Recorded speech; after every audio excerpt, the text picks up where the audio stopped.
Respectfully, that's not. I'm not. This game's not about me. I told you guys that. I'm proud of that group for fighting. Kevin, with all respect to your previous answer, do you expect to be the coach of the Browns? Yeah, and with all respect to that attempt by you, I'm not making the focus about me. Kevin, in a losing season, just if it's all kind of done now, what are the things that you kind of feel that you're most proud of this team? Yeah, listen, you can, I'm sure you guys will. You can look at all of it and you can analyze it, but we had to finish strong. We had 2 opportunities in these last 2 weeks against division opponents, and we got those wins. That's what I'm proud of. Kevin, I know obviously you said you don't want to make this about you, but with all the speculation swirling, how do you expect this to spend the next maybe 12 hours or so? You'll be meeting with the athletes. How are you going to spend the next thing? Yeah, I'm going to spend the next 30 minutes celebrating with this team. Good. Okay, thank you guys. Appreciate it.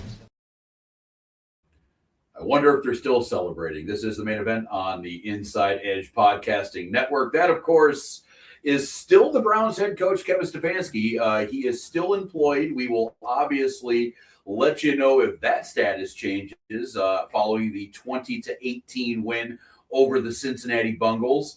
I am Rob Rozycki. We have Eli Moon, AA Anthony Alford. This is the main event on the Inside Edge Podcasting Network. How are we doing, gentlemen?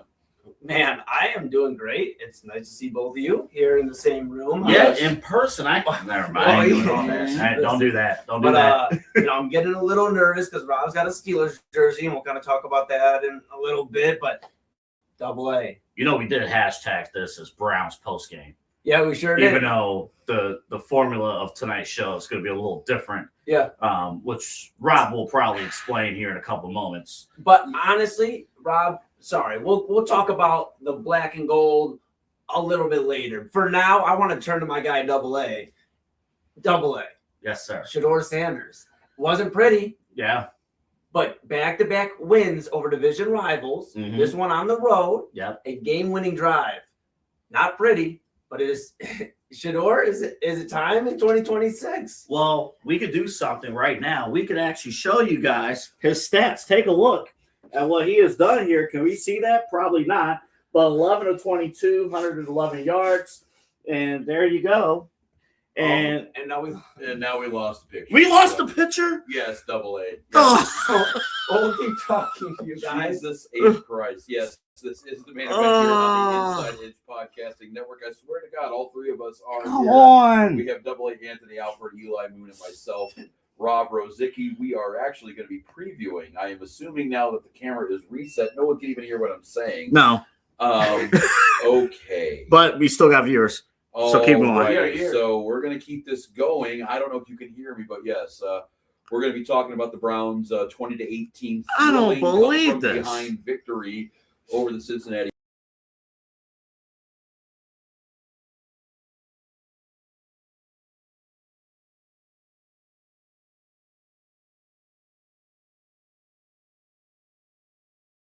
Game 272, the ultimate year of the NFL, the final game. How you doing? We're back. All right, and we're back. We're back again. We're back. We're back like we never left. We're here. So if you want an idea of how Shedeur Sanders has done, he ruined the functionality of this show. So you know what? I don't even want him to come back anymore. Just in case we didn't have audio feed, sorry for the technical difficulties. We're having some camera issues because AA turned into Martin Scorsese. But this is the main event here on the Inside Edge Podcasting Network. We're going to be recapping the Browns' 20-18 win over the Cincinnati Bengals, going through the rest of the NFL while viewing live the Sunday night football game, game number 272, the end game of the year, win or go home. The Ravens of Baltimore against the Steelers of Pittsburgh. I come to you today, folks, as an impartial journalist to talk about this game and to recap it. But we got Eli Moon, AA Anthony Alford, and I am Rob Rozycki. I know you did and not. We got the game that's about actually ready to start. Yes, I know you did not just lie to our audience and say you're an impartial journalist. I mean, what would make you think that I'm not impartial? I don't know. Whose jersey? What's your favorite color right now? Yeah. Well, I normally wear a lot of black anyway, so this kind of works out well. Is that Harrison or Kiesel? Or? Yes, Kiesel, actually. We're going to go old school here. We're going throwback all the way. Look, hold up. I just Shedeur's QBRs You lucky the screens just went. I think I just saw. no. Did I just see 12.0? Yeah. This is QBR. Like I said, it wasn't going to be pretty I today. know, I'm messing around. But at the end of the day, yeah, and for those that, home watching with us, thank you. We're going to be here for quite a bit, so tell your friends, tune on in. We'll probably break out at halftime, but yeah, throughout the game, we'll be here the whole painful or victorious for me, no matter what, we'll be here the whole way through. They might be happy, they might be sad. I don't know. We'll see what's going on. Yeah, well, I'll tell you this, Rob. Obviously, you're my friend, my bro. I just want the Ravens and Steelers to have fun out there tonight. I'm not necessarily rooting for a winner. I'm not a fan of either team for multiple reasons. I like Lamar Jackson, so I think I lean more towards Baltimore. But may I ask you this? Yeah. This is for Rob. of course, yeah. Who goes to the playoffs if they tie tonight? It's funny you should mention that, Double A. I just threw that into the internet machine here. Let's see. Looking around. CBS. We'll see what's happening here. There actually was a week 17 or 18 final Sunday night game a few years back that I think it could have ended in a tie. It almost did. It was the Chargers and it was somebody else. I forgot the other team. If tie goes to the Steelers. All right.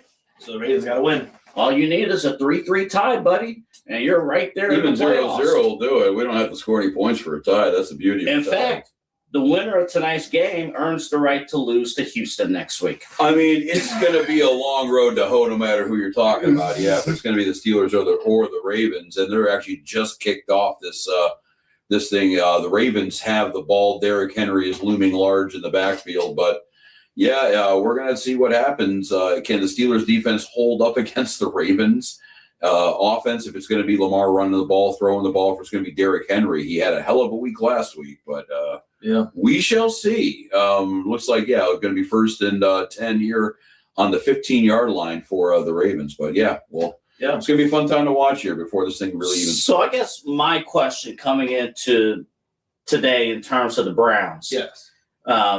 Boy, what a great start for Pittsburgh. Wonderful. Jack Cito. Uh-oh. So, by the way, fans, you got to excuse us. For the last 17 weeks, we have not really had Sunday Night Football on, like, in the background, concentrating on the game. And I was off last week. That Bears-Niners game last week was an instant classic. That play, that was phenomenal. But Eli, we talked before we got here earlier today, and I can tell by the talk. I think you disagreed. Yeah. I said Shedeur Sanders, while he has shown glimpses of great play, I like him. And if I was a GM, I would go into next season building around Shedeur Sanders. But I'd also said I don't think going into today's game, Shedeur Sanders locked in that QB job. I mean, today he did lead the team down the field offensively. He didn't score the touchdown, but we got the walk-off game-winning field goal kick. It is a W. He did beat Joe Burrow. I know it was week 18. But, I mean, I don't know if, let's just say there is a new front office that comes in or a new head coach. Would they look at Shedeur Sanders and say, boy, he has to be the starter. He is the guy. We got to build around Shedeur. Yeah, as Rob's just grimacing on the Steelers defense. Double, to answer your question, I think, for Browns fans, I think we're past the point, first off, of is it Shedeur, like measuring him versus Dylan Gabriel, right? We know Shedeur is better than Dylan Gabriel. So I think that discussion, like I still see that kind of, just around Cleveland, like that's still being brought up. We're now measuring Shedeur Sanders versus the upcoming draft class, Which versus we should be doing. Correct. Yeah. Available free agents. We'll float some names out around here as we discuss, the Browns quarterback room and who should be the starter. I do disagree. I think Shedeur Sanders, with the second win in a row against a division rival, granted, the Cincinnati Bengals don't have much to play for except for keeping Joe Burrow happy. Yes. A few weeks ago, they were worried if he even wanted to play football anymore. But, now we're looking at a point where the Browns have won 2 back-to-back games against division rivals. The reason this game against, Baltimore and Pittsburgh is so good tonight and it's on Sunday Night Football, that's the Browns are partially a reason why. and that's Shedeur Sanders. Has it been pretty? Like I said at the beginning of the show, it hasn't necessarily been pretty, but they're winning football games. And we got to remember, Shedeur Sanders is doing this without two of his best players around him on offense. He's been without Quinshon Judkins for the last few weeks, and he's been without Harold Fannin today. So, going out last. And we saw what Harold Fannin did. Right. What Shedeur and Harold Fannin did when they were on the field at the beginning of the Steelers game last week. Right. I mean, it's the reason why. Yes. And we brought up, I'm like, okay, take last week's game, for example, Browns and Steelers. Mm. If you were dropped on this earth last Sunday, you watched football for the first time ever, and you said, man, who's the better quarterback? Was it the quarterback in the Browns uniform or the quarterback in the Steelers uniform? Well, maybe you may have a bit of an issue with Shedeur Sanders' play, but you definitely wouldn't say Aaron Rodgers outplayed him. Yeah. And Aaron Rodgers, first ballot Hall of Famer, all that stuff. Right, and that's the thing, Double A. Shedeur hasn't necessarily been pretty, but we've talked all year about the position groups around him, especially wide receiver, right? It's never been where he's had a star. Harold Fannin, I think, is becoming a star at the tight end position very quickly, and we'll see what he does next year. He gets back on the field. And I think Judkins in the running back room could really be something special. We'll see how he recovers as well. A dislocated ankle and I believe a broken fibula as well for Quinshon Judkins. So we'll see how he recovers here. But, Shedeur Sanders hasn't had a ton of talent to really work with. We're not talking about him throwing the ball to a proven tight end, wide receiver one that's an alpha. He's working with Jerry Jeudy, who up until the last few weeks, he made a good play today. And we were talking about that, Rob. We were watching him bobble the ball as he even made the play. And it's like, even when he makes a good play, I was going to say, nervous. do we think in our mind, like, yeah, he's He's going to drop it. He's going to drop But he it. made that play, and it's like, but we were having conversations about if our wide receiver one's even a wide receiver 3 level at multiple points in the season. So Yeah. I'm proud of Shedeur.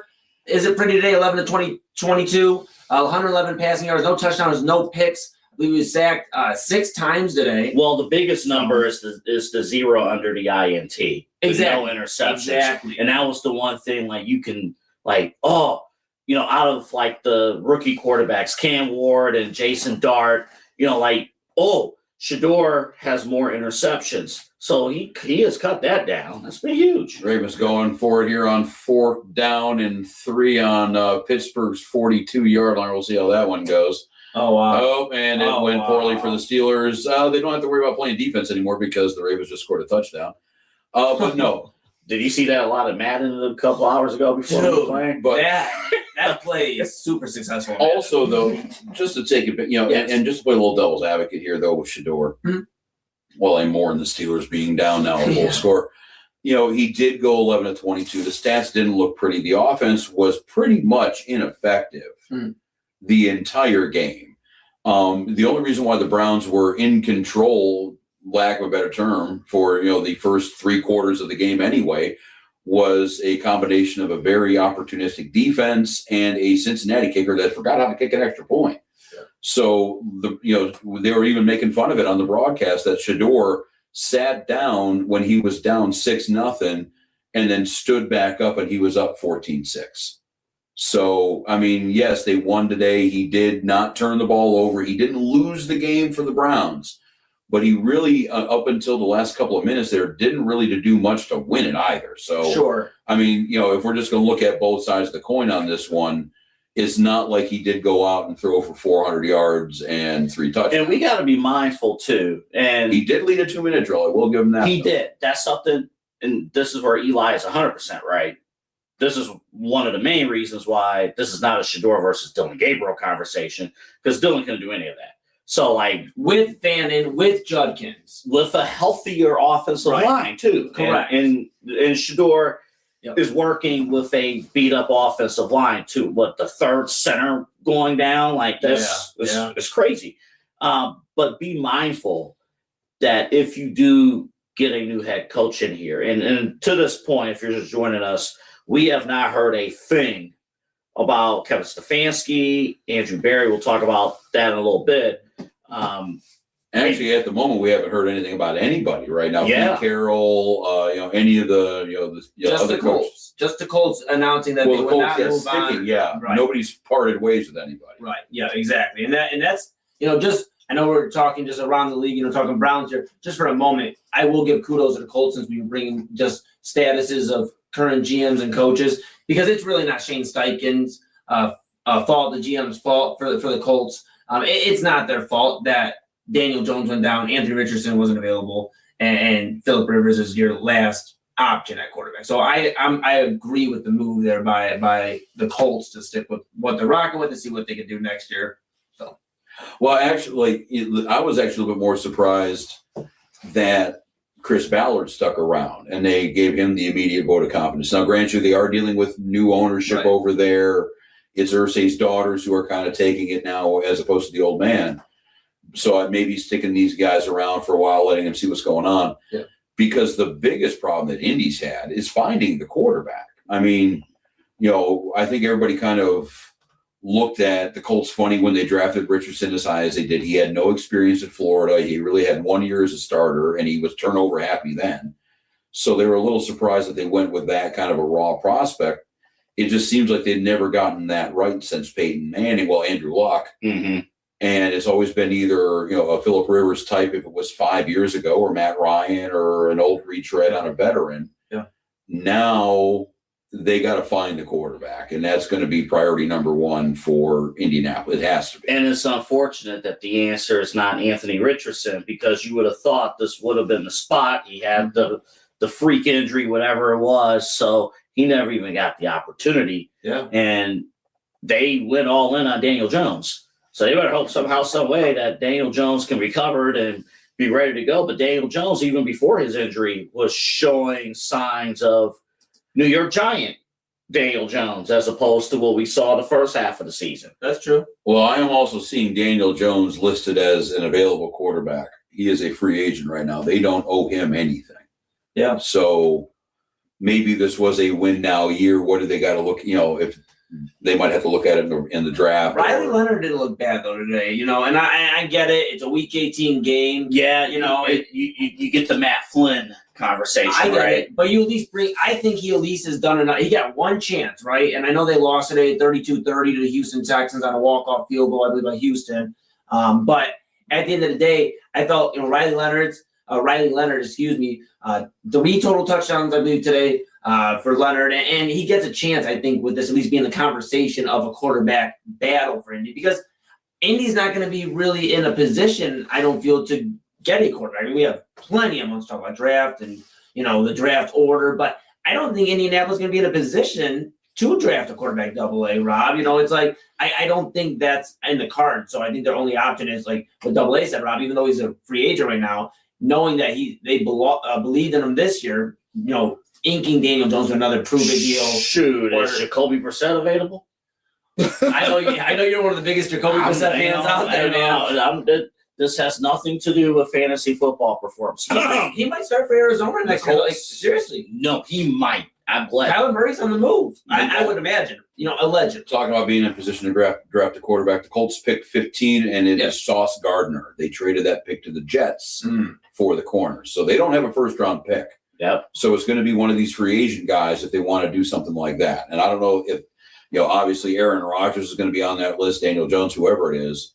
I don't know if that's going to fit the bill for a long-term answer at quarterback in Indianapolis. That's true. And you know what? I can't even fault them for the Sauce Gardner trade, because they were going all in. And at the time when they made that move, they were first in the AFC. Yeah. So I can't fault them. They were one of the best stars. Let's bring it back to Cleveland here for a second.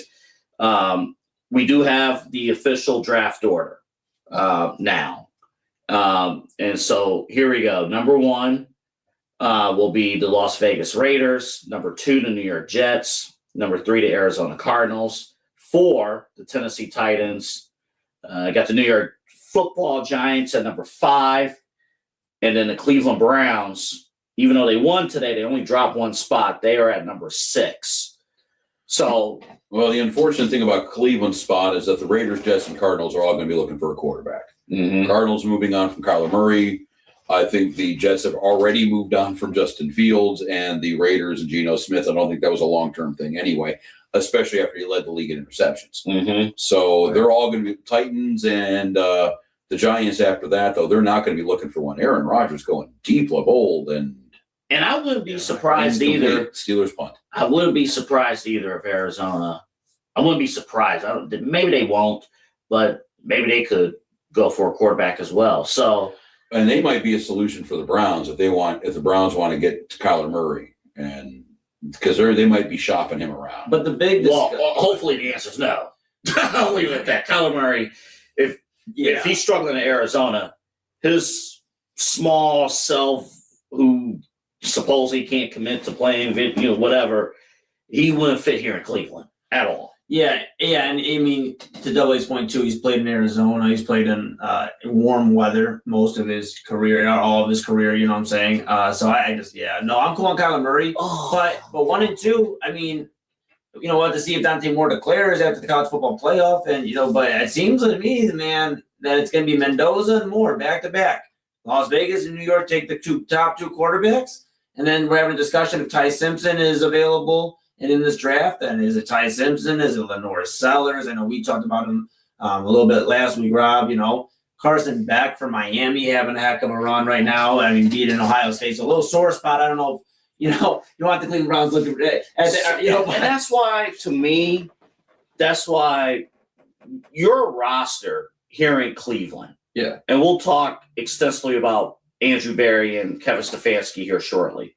Yeah. The roster needs so much work that the defense is okay enough. Right. I mean, the offensive roster. Side, Well, okay, and if you think about it, if you look at what the offense needs, and this is why they keep on saying with retool, it makes a little bit more sense because you need line, you need offensive line. Mm-hmm. The stuff you need bad. Yeah. And that's O-line, receiver, and maybe I don't know how you're going to feel about the quarterback. Shador might have done enough to kind of at least warrant another look. But if it is just line and receivers, and you got your tight ends, you got your running backs, so everything's fine with those two rooms. You just got to rebuild the other two. It's not like you need the entire offense split out here. Maybe a decent receiver or two with the guys they have right now. Then Jerry Jeudy doesn't have to be a number one. Cedric Tillman doesn't have to be a number two. Like these guys can move down a little bit.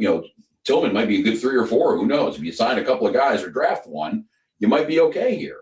On this mock draft we have up from ESPN. This is not a mock draft; it's just the quarterback prospect. Oh, the quarterback prospects. Okay, we would have to look at like a mock draft thing. I would imagine Tate from Ohio State would be the first receiver. Depending. I mean, my personal opinion, it seems like. Just, me, sometimes I'm just scrolling through social media and I'm just seeing the general consensus. And after that game against Miami and Indiana, it seems like at least who I talk to, some of my buddies, everybody wants Jordan Tyson around the people I speak to, my buddies. But that's the social media speculation just based off the game Carnell Tate had against Miami. Just not, a good end of the season. But still, one of the first two receivers off the board, right? Yeah, so Tyson would be right now, the first receiver off the board would be Tate, but he would go to the Giants. Okay. And then that would set us for Tyson. It's clear. Those receivers are there. And actually on what we're looking at right now, the names on the list too. Watching Ruben Bain against Ohio State, I understand they don't need a lot of help on the defensive line, but if you put him next to Myles Garrett, you have the heir apparent to Myles Garrett already right there. That dude is a freaking beast. And if those receivers aren't there, I might strongly think about picking a position I don't necessarily need, but he is going to be one of the top 2 or 3 players on the board. Yeah. The only thing would be if you desperately need like an upgrade in the offensive line, which they do. Yes. And if they don't have that receiver at the 6th spot, you're going to hear talks about trading back. Yeah. Is this going to happen? Because you can still land who you want to land from the offensive line standpoint in the high 10s. Yeah, right now what we're seeing, looks like top rated O linemen, going to be low teens, 12, 13, 14, somewhere in there. And maybe if it is one of those quarterback starved teams wanting to move up in the world a little bit, if maybe, I know Mendoza's he's already slated to go number 1 to the Raiders. We'll see how that goes. Right. But if it's one of these other quarterbacks that somebody just has an absolute crush on, then oh shit, Derrick Henry, goddamn, he's good. First down, Baltimore. Tractocito, man. Oh, we have breaking news. Rob, since you are the lead host of our show, you get the breaking news. Oh, what is this breaking news here? Oh, wow. This is a smidgen of a surprise here. The Falcons, who have won the last 4 in a row, including today, and played spoiler for the Tampa Bay Bucks. A lot of folks were thinking that he was going to be safe because of that finish to the season.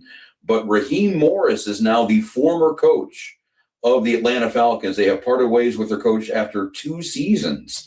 But remember, he was the coach that they ended up going with instead of Bill Belichick. That's right. And it looks like now after 2 seasons, he was kind of brought in to right everything with that offense. You got Bijan out there, Kyle Pitts, Drake London, all those guys out there, a lot of talent, and it really hasn't materialized.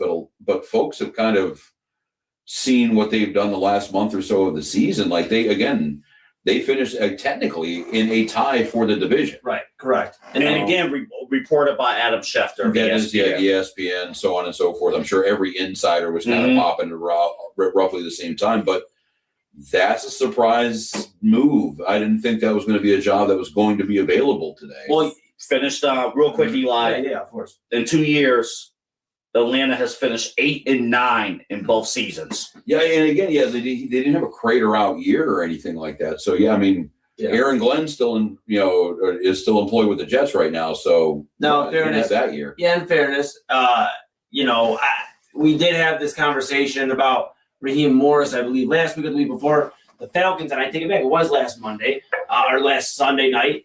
The Falcons playing against the Rams, and we were having a discussion, Robin, and they had mentioned about an agency firm coming in and having a discussion. Consultation. And you don't do that when you're going to keep your guys. Exactly. And the whole Falcons organization, AA, and, kind of just reviewing everything. And, me and Rob said at that point, kind of like, I don't know if this is good for Raheem Morris, right? So now seeing this, it is shocking, but kind of saw a little bit of this coming with them bringing outside sources and outside agency in to review this. Now, the conversation is, and we'll have this conversation throughout the night, throughout the weeks coming up here as the coaching, hires open up. Exactly. Yes. But who else exactly is that sexy hire that makes perfect sense for a team that needs a new coach, Right now, the leading candidates, I would guess, would be Mike McCarthy's going to be out there.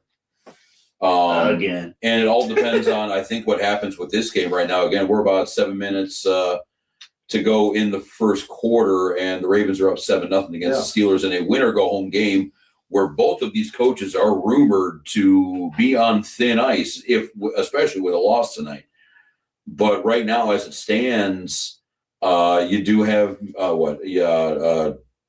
Mike McCarthy out there. Robert Saleh, I think, is going to get us another look. I think put him in a decent organization and things might work out a little bit better. Yeah. But there's no logical. The closest thing they had to it was Marcus Freeman, but he said he's going to be staying with the Irish. So I think the both of you remember when Stefanski, when he was hired away, he was the coordinator with the Vikings. And we got him when we did. I think it was divisional weekend or right after divisional weekend, because at that point the Vikings were out of the playoffs. So a lot of this coaching stuff, and I'll be honest too, with Atlanta, that's kind of surprising, and that's actually not good if you're a Browns fan overall, because that's another quality coach where they might look and say, oh, they have Drake London, they have Bijan Robinson. Let's see what we can do with Penix. Like, they have found in an easy division too. Yeah. So, that could be an easy gateway to the playoffs. There's also been rumors out there that maybe instead of firing Kevin Stefanski, the Browns would be thinking about trading him. That's a spot that he could work pretty well in. The skill positions are already there.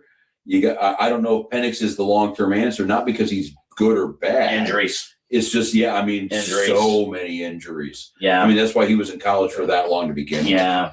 So, I mean, that might be a spot for him to go. I don't know. I don't know what the going rate for a 2-time coach of the year is. I mean, if we're looking to, for a draft pick for him, then all of a sudden we're going to be talking up the pluses as opposed to all the other stuff. All right, so let's talk about this here then. So, again, the only news we have received so far, if you're just joining us, Raheem Morris relieved of his duties in Atlanta. No other coaching changes, no other GM changes to this point here tonight for those who's joining us. So let me ask you guys this. The pros and cons of Kevin Stefanski staying and the pros and cons of Andrew Barry staying or going. Yeah, I mean, the pros of it, Again, I'm laying it out that way because based on reporting and based on what we've talked about throughout the year, even though for the first 5 years they've been a package deal, they're not a package deal. I think that's kind of clear now. Yeah. I think the Flacco trade kind of showed that. Exactly. And I think, we've been, talking about it for weeks. I think Andrew Barry, the pro of keeping Andrew Barry is he had a very good, if we have recency bias, he had a very good 2025 draft class. And we would hope that with 2 first-round draft picks, Double A and Rob, that he would absolutely enhance not only the offensive line, but wide receiver and other areas. Now, the cons of keeping Andrew Barry are that besides 2025, he has not had many complete and good draft classes. And that's the problem with Andrew Barry. Now, the thing with Kevin Stefanski is, I remember when we started the show back up here on the Inside Edge Network, and we had this conversation where, does Kevin Stefanski get a pass kind of for the quarterback room being what it's been? And as soon as he chose Dylan Gabriel over Shedeur Sanders, that told me that you don't get a pass anymore, because if that's how you're evaluating talent. That might have been his pass. Exactly. Yeah. Now, pros are he's a 2-time coach of the year. He is one of the only coaches to get us to the playoffs for us to actually be in that realm. Now, granted, his only playoff victory is when he's been sitting at home. Much like us right now, yeah. Yeah, exactly. Yeah. So, but, the thing is, he does seem like, you have moments like today, Double A and Rob. We're sitting here watching the game earlier, and they get a crucial play, and Kevin Stefanski is just fired up. I've never seen that much emotion. I haven't seen that in 6 years. So part of me just sits there and goes, man, maybe this is a guy that's buying in to the guys around him finally and embracing it, and they're embracing him again. And this is just I don't know. It's also the new year, so everybody starts feeling good about new beginnings, and I get it, but Are you saying everyone's in a good mood? Sure, I absolutely. It's like the last day of school or Well, something. I was It's like, excited. The Steelers are potentially going to get into the playoffs tonight. You know what the vibe of today's game was? Yes. You both remember. I think Eli, even at your age, you guys still did this. Last day of school, you had the yearbook, and you went around the class Just and got chilling everyone's and- numbers and stuff like that. Oh, I'm going to call you this summer. It's going to be okay. It's going to be. I miss you too. More of a relaxed atmosphere. That was the vibe of the game. Well, I called it competitive preseason. That's pretty much what a lot of these games were, especially with 2 teams that were out of it. Now, the thing is with Stefanski, he's probably going to get let go. I'd be surprised by now if we broke that to you tonight. I don't see that happening a Sunday night thing, but again, I didn't see the Falcons. So, Yeah. But with Stefanski, though, Chris. I've said Yes. that for 6 years. Sorry. Yeah. Actually, I was thinking about this. I'm like, I've been watching the Browns full time, every single week since 2003. Yeah. And I can count on one hand how many great, happy seasons I've Yeah. experienced as a Browns fan. That's true. I'll do it right Wow. now. 2007, and we didn't make the playoffs. We should have, though. We should have. Derek Anderson, shout out. I was about to put up 2014, and then I cut my finger in half because Johnny Manziel was a disaster. Should have kept with Brian Hoyer. 2018 had the greatest moment with the beer with Baker. Yeah, unlock the fridges. Okay. He did, but we didn't make the playoffs. Yeah. Okay. 2020, That was amazing. and then 2023. Literally one hand. That's holy smokes. Now can you dig that? I think my team's made 14 or 18 AFC title games in that span. How many No. were the night? Not well. Okay. But no, All right. I mean, it is what it is here. Was that third or second? No, it's third down now, sweet. Okay, Yeah, cool. yeah. One more play until we got a punt. Yep, you go. With Stefanski, he's got to go. I mean, I don't think anybody's kind of debating that. It's kind of worn thin here. But what you got to look at too, and I think the tempting thing that you're looking at, Eli, is something like if he is available, he is going to be a top coaching candidate for a lot of these teams. Yeah. So why, if you're the Browns, I do understand kind of the logic of why are you letting go 3 other teams' first choice right now? Like, what do they know that we don't? And I think in the case of some of these teams, it might just be because they're not a shit show of an organization. exactly. That might be a lot of it. And that's what it is, Robin. You Like hit a Robert Saleh thing. exactly. Yeah, you hit the point exactly. It's like that's what Former it is. Jets head coach. Yep. And the thing, guys, is Kevin Stefanski doesn't have to be elite if he goes to the New York Giants. That situation. Cam Scatterboo coming back from injury next year. We'll see how he looks. But Jackson Dart in there, quarterback. We mentioned Atlanta. Yep. I was exactly going to get to Atlanta. Bijan Robinson. We'll talk about quarterback situation with Penix and that situation. But Pitts, Drake London. Kevin Stefanski doesn't have to be elite, right? He doesn't have to be that's a Bill a bad Belichick mastermind, AA. But he just has to kind of just ease into the situation and not mess it up. That's really what it is, because it would be one of the best situations he's walked in. If he walks into the Giants situation right now, it is the best situation he's had in the last 3 years. Out of the last two Browns rosters and that roster, he'd be in a better position. And I think it's just time for a refresh. As much as I want to believe that, like, maybe this was a moment where everybody believed, we just have to keep it real. It's been 6 seasons. I think it's time for a refresh. Everybody just move on. It doesn't mean we have to be like, we can't stand Kevin Stefanski. I'll appreciate him getting us to the playoffs for what he has done, but I'm also aware that to get to the next level, I'm acknowledging this as the unofficial start of the Browns rebuild, because they had a great draft class and they have things to build on, players to build on. We didn't want to call it a rebuild. We kept thinking we may have a chance at the division this year, but I'm okay embracing that and then finding the right guy to lead this new start of Cleveland Brown football. Whatever that is. Don't know why we are treating Kevin Stefanski like he is the second coming of Andy Reid. He's not. Because he's the best coach the Browns have had since they come back. I get that. I understand that. Mhm. But he is not. He is not the second coming of Andy Reid. He is not the second coming of Tony Dungy. Guys who have left good programs just because their voice died out and went on to another program and won a title. This is not the Kevin Stefanski could go to the Giants. He could go to Tennessee and be moderately successful. That doesn't mean he's going to bring a Super Bowl to those teams. That ain't happening. The offenses that we have seen over the last 6 years has proven to me that Kevin Stefanski is not an elite offensive mind. Is he a good coach? Sure. But we're talking about Kevin Stefanski like he is an elite offensive guy. He very well could be. He very well could be the same way that Dick LeBeau was an elite defensive coordinator, but a mediocre head coach. Where Norv Turner was an elite offensive coordinator, but a mediocre head coach.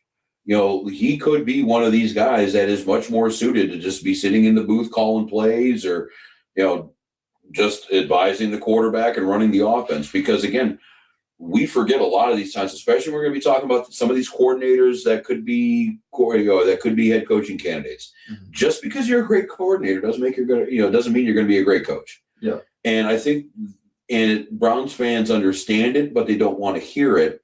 The break that Stefanski's going to get league-wide is, again, the shit show of an organization this team is. That's the first thing you'll hear tomorrow. That's the first thing you'll hear. The moment that if he's let go, that's the first thing you'll hear. That's why I guarantee you. I think he is a perfect match for somebody like the Giants because they're kind of the same vibe. They're, and I'm not talking about politically. I'm just saying personality and the way they run things. Very a conservative organization. The Maras are classy owners. They're old. The family was an original owner in the NFL. They want to be considered as one of the elite, classy franchises. Right. Stefanski would be your guy to kind of project that image with, and just the fact too that see what happens if you give him Jackson Dart and Scadaboo and That's what I'm another saying. draft. Exactly. And, you know, That there is is the some stability there on the offense that he never really had here post. And this is not, not a completely organizational problem. I'm not going to try to say Stefanski's completely blameless, but I know he didn't make the playoffs today. But he was a driving force on getting the last decent quarterback the Browns have had out of town. Fair. So this was a problem partly of his own making, but it was one that he did not handle well and the organization did not handle well. Fair. And I agree with you, Rob. If Stefanski were to be let go, New York Giants makes all the sense in the world. The more I'm thinking about it, the Falcons and just the quarterback stuff worries me, and that's what we saw here with Stefanski. If he doesn't have the ideal quarterback, whatever that means here, then I don't know what that means. But I think Jackson Dart, the Giants have already figured it out. If Jackson Dart can just stay out of his own way and stay out of concussion protocol, I think he could be very, very good in this league, and he's already kind of proven that. Now, my thing, Double A, The Falcons do not have a first-round pick. That belongs to the Rams. correct. Yep. So I'm just saying, if the quarterback needs to be fixed, they don't have Exactly. the assets. They have that point, real quick, Eli. Yeah, of course. That point could be a negotiating ploy by the other openings Mhm. and saying, "Oh, are you sure Atlanta has a ready-made playoff team? Because you don't have a first-round draft pick, you don't have the resources to build your future." Oh, and Kirk Cousins is still on the roster, correct? Yeah, he started the back out. I've I've had him as a dipshit fantasy option. Hope they figure that out. And the problem though, I mean, he's under contract next year too. So Yeah, the problem they though figure it too out. is, guys, and the Andrew Berry, though we very briefly mentioned, the pros and cons of him, kind of got really into Stefanski. I just can't give him a full pass, even if he is let back here next year. Andrew Berry. Yes, Andrew Berry. I don't think he should be back here at all. But but it seems like the vibe is that he's going to be brought back. And my thing, guys, is we keep talking about Stefanski, right? And the thing is, we have to acknowledge the rosters he has been provided, and that has been 6 seasons of working with Andrew Berry and him providing no talent at wide receiver. Since he has been here as the GM of the Cleveland Browns, he has not given us a proven wide receiver that is an alpha wide receiver one. That is a problem. Since Harold Fan is the only pass catcher I can or remember. true elite lineman too. Those are Exactly. the two positions they really need right And now. that's a problem, guys. And that's what I'm saying. Even if Stefanski is let go, I'm not going to, and I know you're not bashing him, Double A, and I get where you're coming from, where maybe he's not elite. What I'm saying is he doesn't have to be elite, but he's been given like less of a leg to stand on because of these draft classes he's provided, because of the way they address the roster in the offseason. The thing is, though, the stat that Double A brought up before we got on the air, the Browns, their leading passer was a rookie. Their leading rusher was a rookie. Right. Their leading receiver was a rookie. Their leading tackler was a rookie. And they were all 4 different guys. Mhm. It wasn't like one person just took over the entire offense. That's a pretty damn good line to put on your resume. Correct. You are that's not a bad thing to hang your hat on. Yeah, but then So- you take it and you add it 1 out of 6. Oh, real Go quick, Rob. Falcons did something else too. Oh Christ! Go ahead. Wait. Breaking news from the main event on the Inside Edge. We Network. need that little ticker or whatever that Yeah, I know. like ESPN We'll work has. on it. Yeah. We'll work on it. Well, it looks like here the Falcons, Raheem Morris is going to have help packing up all of his shit. Terry Fontenot, the GM, is now the former GM of the Atlanta Falcons. Looks like they are doing a full, complete cleaning house over there. And which is weird because the Arthur Blank, the owner over there, is not really known for big, hasty decisions.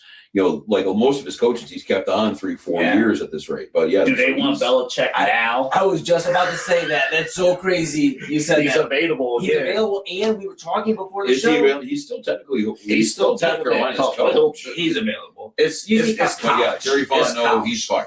College coaches go to college, other colleges during the season. So at the end of the day, Belichick. We saw reports linked to like 3 or 4 different teams, including your team and our team, Browns and Steelers, about Marcus Freeman. Well, Yeah, Freeman's there were announced talks. publicly that he's not going to pursue a pro coaching. Mhm. gig, But the Double A's point, Rob, it's like we were talking all of us before the show. Bill Belichick, what does he ultimately want with a franchise? Control. Now without a GM or a head coach, could we see Bill Belichick become a head his coach with bargaining GM power. control? Thing is, his bargaining power has gotten higher, saying, hey, the guy you thought was going to be the key to this whole thing and the GM that you thought was going to be the key to this whole thing, they're gone. Right.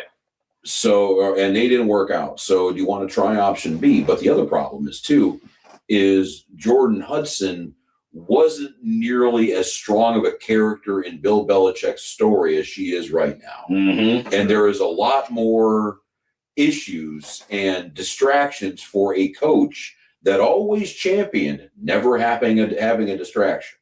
So I don't know if they're going to be in the mood to talk to each other. Belichick might just be like, hey, bro, you had a chance to hire me 2 years ago. You can bleep right off. Yeah, he might. So, and we all know that Bill Belichick isn't exactly known for his one-on-one warmth. So, yeah, he might not exactly, That's a good way to put it. Yeah, that's fair. might not have a very, high opinion of that franchise right now. Absolutely. So I guess same question. So the only thing with Stefanski, though, there have been multiple reports that Stefanski purposely, essentially redshirted Shedeur. Mhm. He I wanted think to that make was the original plan. He Yeah. wanted to make sure, and I want to tie this into the point you made a few minutes ago about the Joe Flacco trade, which is why I don't think Stefanski and Barry are a package deal anymore. The plan was basically you had your veteran quarterbacks there, Joe Flacco and Kenny Pickett. Kenny Pickett was projected to be the starter Okay, Curtis. coming into the season. Oh, Now, it's always- as you have seen with Kenny Pickett with the Raiders, Yes. that probably wasn't a promising plan either. But Yeah. that was the plan. Yep. Shedeur basically, if you want to look at his a college term for the NFL, he was basically going to be redshirted this year. Stefanski wanted to make sure that Shedeur Sanders was ready to go. But at the same time, he can't have it both ways. Mhm. You can't say on one hand, I'm going to make sure Shedeur Sanders is cool, ready to go, blah, blah, blah, and then openly celebrate the fact that you drafted Dylan Gabriel in the 3rd round. Right. No matter what happens, Stefanski's resume is going to hang on the fact that when he finally said, hey, I want a quarterback, he was the one, and Barry, as great of a draft class as this was, you burned a draft pick in the 3rd round on a kid who clearly has no business starting anywhere in the NFL, and Dylan Gabriel. That's fair, but if we're gonna do that AA2, we also gotta measure that 1 out of 6 draft classes for Andrew Berry has not been 5 out of 6, and that's what we have to measure as well too. If we measure, they are separate, but I think they both have very egregious flaws. You're not getting a disagreement Yeah, I on me know. on that. But what Andrew Berry has been trash. and my thing is, we have to look at that too. For like rosters that Kevin Stefanski has probably gotten more out of than he should have, to be honest. Imagine if they were provided a strong offseason, free agency wise, draft wise. I mean, and we're going to look at, we kind of have here. I mean, Rob has like multiple Oh, Lord. TV screens all over. But like, look at these draft classes, man. Rob, Jed go ahead, just name some. Wills. Yeah, go ahead, Double. Just name some of these names. Jet Wills. Yeah, I mean, Delpit. Delpit's out. been really good. Well, and I'll do a spoiler on this one here. Yes. The only 1st round pick of Andrew Berry's who's still on the roster is Mason Graham. That's crazy. That's literally crazy. Like, Greg Now- Newsom was traded. mhm. And Jed Wills is out of the league right now. Now, that being said, to be fair, he hadn't had a 1st round pick for 3 years up until the draft this year that ended up being Mason Graham. Yeah, but he was also a part of whoever decided to make the move, right, for Deshaun Watson. We speculate all, we talk all the time. Was it a Jimmy Haslam call? Was it an Andrew Berry call? At the end of the day, we just have to go off of he was part of that deal that brought Deshaun Watson here. So that's a byproduct of them believing in Deshaun Watson being the future, or the right now rather, of the Cleveland Browns. And it didn't work out and blew up in their faces. And There will be 30 for 30s. There'll be a series of 30 for 30s about Deshaun Watson and all that stuff. Now, Barry will have on his resume the late round draft picks that actually did work. Like Donovan people, like a little bit further down there, Donovan Peoples-Jones. Yeah. Did some good things definitely in 2020. Yeah. Yeah, for a 6th-round pick, yeah, he worked out pretty well. He worked out very well, out of Michigan. And Tommy Togiai, he had a touchdown today. Too bad it was for the Texans. Yeah. JOK. I mean, yeah, JOK might have been Andrew Berry's best draft pick until this year. Yeah, And it was just bad luck. The same thing that Ryan Shazier was happening in Pittsburgh. You can't put that on anybody. No, and JOK, if JOK had first round talent, it was just the health that was the issue. But on Andrew Berry's record, Anthony Schwartz, Dimitri felt I get late round pick, but like these are guys that are trying to bring in to create a spark on offense, and it's embarrassing. Other names, I will give him credit. Double A, as we're looking here together, Jerome Ford, I'll give him credit. Jerome Ford, serviceable. 5th round in 2022. Yeah, serviceable. But then Martin Emerson was a pretty good 3rd-round finding corner too. that was good. But then Aaron, Perrion you just Winfrey. completely missed a fucking tight end. Sorry. Go ahead. Perrion Winfrey had no business. And he was also kind of a poster child for players behaving badly on the Browns too. Yeah, so you got to throw that in there. You too. brought in drama that wasn't worth it. Yeah, I can't fault him now for giving the pass. David Bell. I didn't really see a ton out of David Bell, but then I believe he was dealing with some things obviously where he's, David Bell, I'll give Barry a pass, okay? But, then you look here, I mean, just embarrassing at some of these picks are embarrassing on the offensive side of the ball, Double A. Well, the problem just overall is just that until this year, I'm like 2024, I don't even recognize some of these names. Jamari Thrash, he's caught the ball because somebody has to catch the football, but it's just, I don't know. And I get it, 5th-round picks, and they put themselves in these positions. But at the same point in time, it's like they have not addressed the offensive side of the ball. I'm glad that they've nailed some of these defensive picks. Mason Graham, Carson Schlesinger, just looking this year alone, Rob. But my fear, Double A, Rob, is that Andrew Berry, if we're going off, he just can nail one good draft class. Well, then he could have 2 bad ones in a row, and then we could just keep letting him rock. That's but what you it can seems also like. look at it too that saying that the one this year was a lot better than the first one. He's trending up. He's learning. Sure. Sure. If this was 2 years ago and he struck out on last year's draft class, then it'd be a little bit different. But the fact that he hadn't had a 1st-round pick in years, got one. Used it wisely. Remember, you guys also got to give a little bit of credit for having. I understand the Jacksonville Jaguars picked the worst year to be actually good. Unbelievable. But it looks like, I think it's 27, 28 right now is where they're at. 28 right now. So if that is the case, they're going to have another 1st-round pick because of that. F around being an AFC championship, go to the Super Bowl. Because of Andrew Berry trading down and understanding that he did have value there. So that is a good thing he did too. So Eli, let me ask you then, because Chris Boswell with a big old field goal. It is now 10-3. Baltimore Ravens are currently up midway through the 2nd quarter. 57-yarder. 57 yards. Yeah. Because I think this. So first off, Yes. if you know one draft class is your latest one, Yes.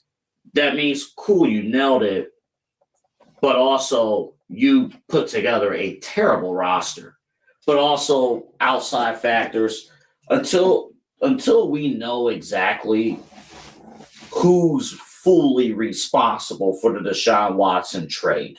Right. I mean the process of it. Right. And we know the Haslam signed off on it and they had the final say. How much does Stefanski have in this? How much was it Andrew Berry who initially brought up the idea of Deshaun Watson? Who said let's still pursue Deshaun Watson when he initially said no on that Thursday? Whose idea was it to give him the record contract and circle back to him joining on Friday? Yeah, because when you think about it, right, guys, Patrick Mahomes deserves all the money in the world that he's getting. We talk about these guys that are getting massive contracts, Joe Burrow, Lamar Jackson, Josh Allen. We talk about these guys that deserve these types of contracts. And the Cleveland Browns spent all their money on Deshaun Watson and all the draft capital and bought in. They pushed all their, for those that play poker or whatever, maybe poker, You see, I don't gamble. But you put your chips in, you know, and that's what the Browns did with Deshaun Watson, and it didn't work out. It blew up in our faces. And now we're sitting here wondering who should stay between Stefanski and Barry when at the end of the day, you're part of the process. And if we're going to hold Stefanski to the fire, maybe we should do the same with Barry. Thing is and the way I look at the Deshaun Watson thing, if he was going to get held, if he was responsible and going to get held accountable, it would have happened by now. Yeah. That being said, how many times in sports negatively, Raheem Morris or whatever head coach that could get, a surprise firing tonight, whatever. How many times do we say, what have you done for me lately? Hey, Kevin Stefanski, you won the coach of the year 2 years ago, 3 years ago. That doesn't matter now because the recent output has been shit. Why doesn't that work the other way? Hey, we understand that the first few draft classes weren't acceptable. We didn't fire you for those then in the moment. But now recently, we've gotten a lot better. Mm-hmm. And if we're going to hold somebody accountable negatively for what they've done recently, why don't we hold somebody positively for the exact same thing? I think so I guess like ultimately where I'm looking at it, is the full 6-year scope, right? And I think just ultimately you can give Andrew Barry an opportunity. And I may be wrong, right? He stays, he does his 2026 draft class. We have 2 first-round draft picks. We could be having a conversation, this time next year. Maybe the Browns are in the playoffs or whatever. At least they had a better season and he nails another draft class. Or we could be sitting here and talking about another egregious draft class. We just went through them and another miss. And did we miss the opportunity to take advantage of truly, like I said earlier, it kind of feels like 2025 was the official rebuild, unofficial rebuild, not calling it one, but it really kind of seems like it was the start of it. And now this year coming up with these draft picks, for 2 first rounders is very, very important, very crucial. I'll ask both of you, do you trust Andrew Barry with these 2 first round draft picks, given this track history? I get it, 25 was great, but given this track history, and that's what it comes down to if you keep Andrew Barry. No. I trust him more than I did 12 months ago. I'll give you that, but at the end of the day, this is a draft. This is he ain't Howie Roseman with the Eagles. Right, and this is a franchise. I cannot stress this enough. This is a franchise-altering draft coming up, and that's why it's always a franchise. No, this one is, Rob, because you just went through it. They haven't had a first-round draft pick in the last few draft classes. They nailed Mason Graham, but this is the opportunity to really change the franchise. The bigger question my answer is no. Absolutely not. Yeah, like that. And I agree with you. Absolutely not. And I agree with you based But on what we just went through. The bigger concern that I have, and it brings me to the point I mentioned to you guys during our pre-show. I truly believe Andrew Barry and Kevin Stefanski are both really nice guys. They're great employees. Yes. So I think because they're phenomenal employees, how do you look at them and they're trying hard and you say, well, we got to move forward. Like, do they have? It's not like a Josh McDaniels in, for the Raiders, who everyone was just like, yeah, this guy's a prick. Yeah. That makes that decision a lot easier. Yeah. We can get security and walk about the door. No. Yeah. I look at small things. The Browns, if it was 100% guaranteed that Kevin Stefanski was going to be gone, I don't think the Browns would have posted the post-game celebration. I don't think. Well, and the other thing is, too, the other question you also should be asking along with this shit, with the draft picks, is potentially, do you trust Andrew Barry? Because he's never done this. He was hired the same year as Stefanski was. Do you trust him to hire a new coach? A new coach. Because he'll be in on it, I'll guarantee. And he'll be we might not be the only voice. It might be Haslam. It might be, J.W. Johnson, all the brain trust. It'll be the power trust of the Cleveland Browns. It might be a homeless guy that washes his car. Who knows? But he is going to have a very strong voice and a very strong opinion on who's going to be the head coach. So let's circle back to what we talked about before. Why do you guys, I don't know if Eli, you agree with this, but Rob, you brought up they were a package deal, it seemed like, and then Joe Flacco. Yeah, well, I'm sure if we looked hard enough for it, we could find that presser right after he got traded, but he was very surprised. He did not look like that was something he had planned on happening. That was, I thought, Hey, we tell in this marriage, we tell each other everything. This is now something you're not telling me here. And I think that was kind of where it shifted. Honestly, what it could be, and this could be his job. And then, talk about quarterback evaluation. The reason why they went with 2 was, all right, Kevin, you want your guy bad enough. We'll take your guy bad enough. I don't care if we're going to reach in the 3rd round. We'll make sure we get your dude. That's fine. We'll give him a chance. It better fucking work. And it didn't. And they drafted the backup option. Jimmy, Andrew Berry. I don't know who thought Shador would be the best backup option, but that was what it was. Mhm. Combined with the value, he fells. Okay, cool. But the organization, I think maybe Barry and some other folks in that front office were thinking Shador was probably the way to go. Stefanski wanted his fun-sized quarterback from Oregon. And the fact that the quarterback guru picked the wrong quarterback and struck out. Because, again, this is, I think, Stefanski's fatal flaw with play calling, with almost everything he does. He wants to always be the smartest guy in the room. He wants to prove to everybody that he is the high intellect, that he is the football mind. Like, why go from point A straight to point B when everybody's doing that? When even an idiot can walk in a straight line and get from point A to point B.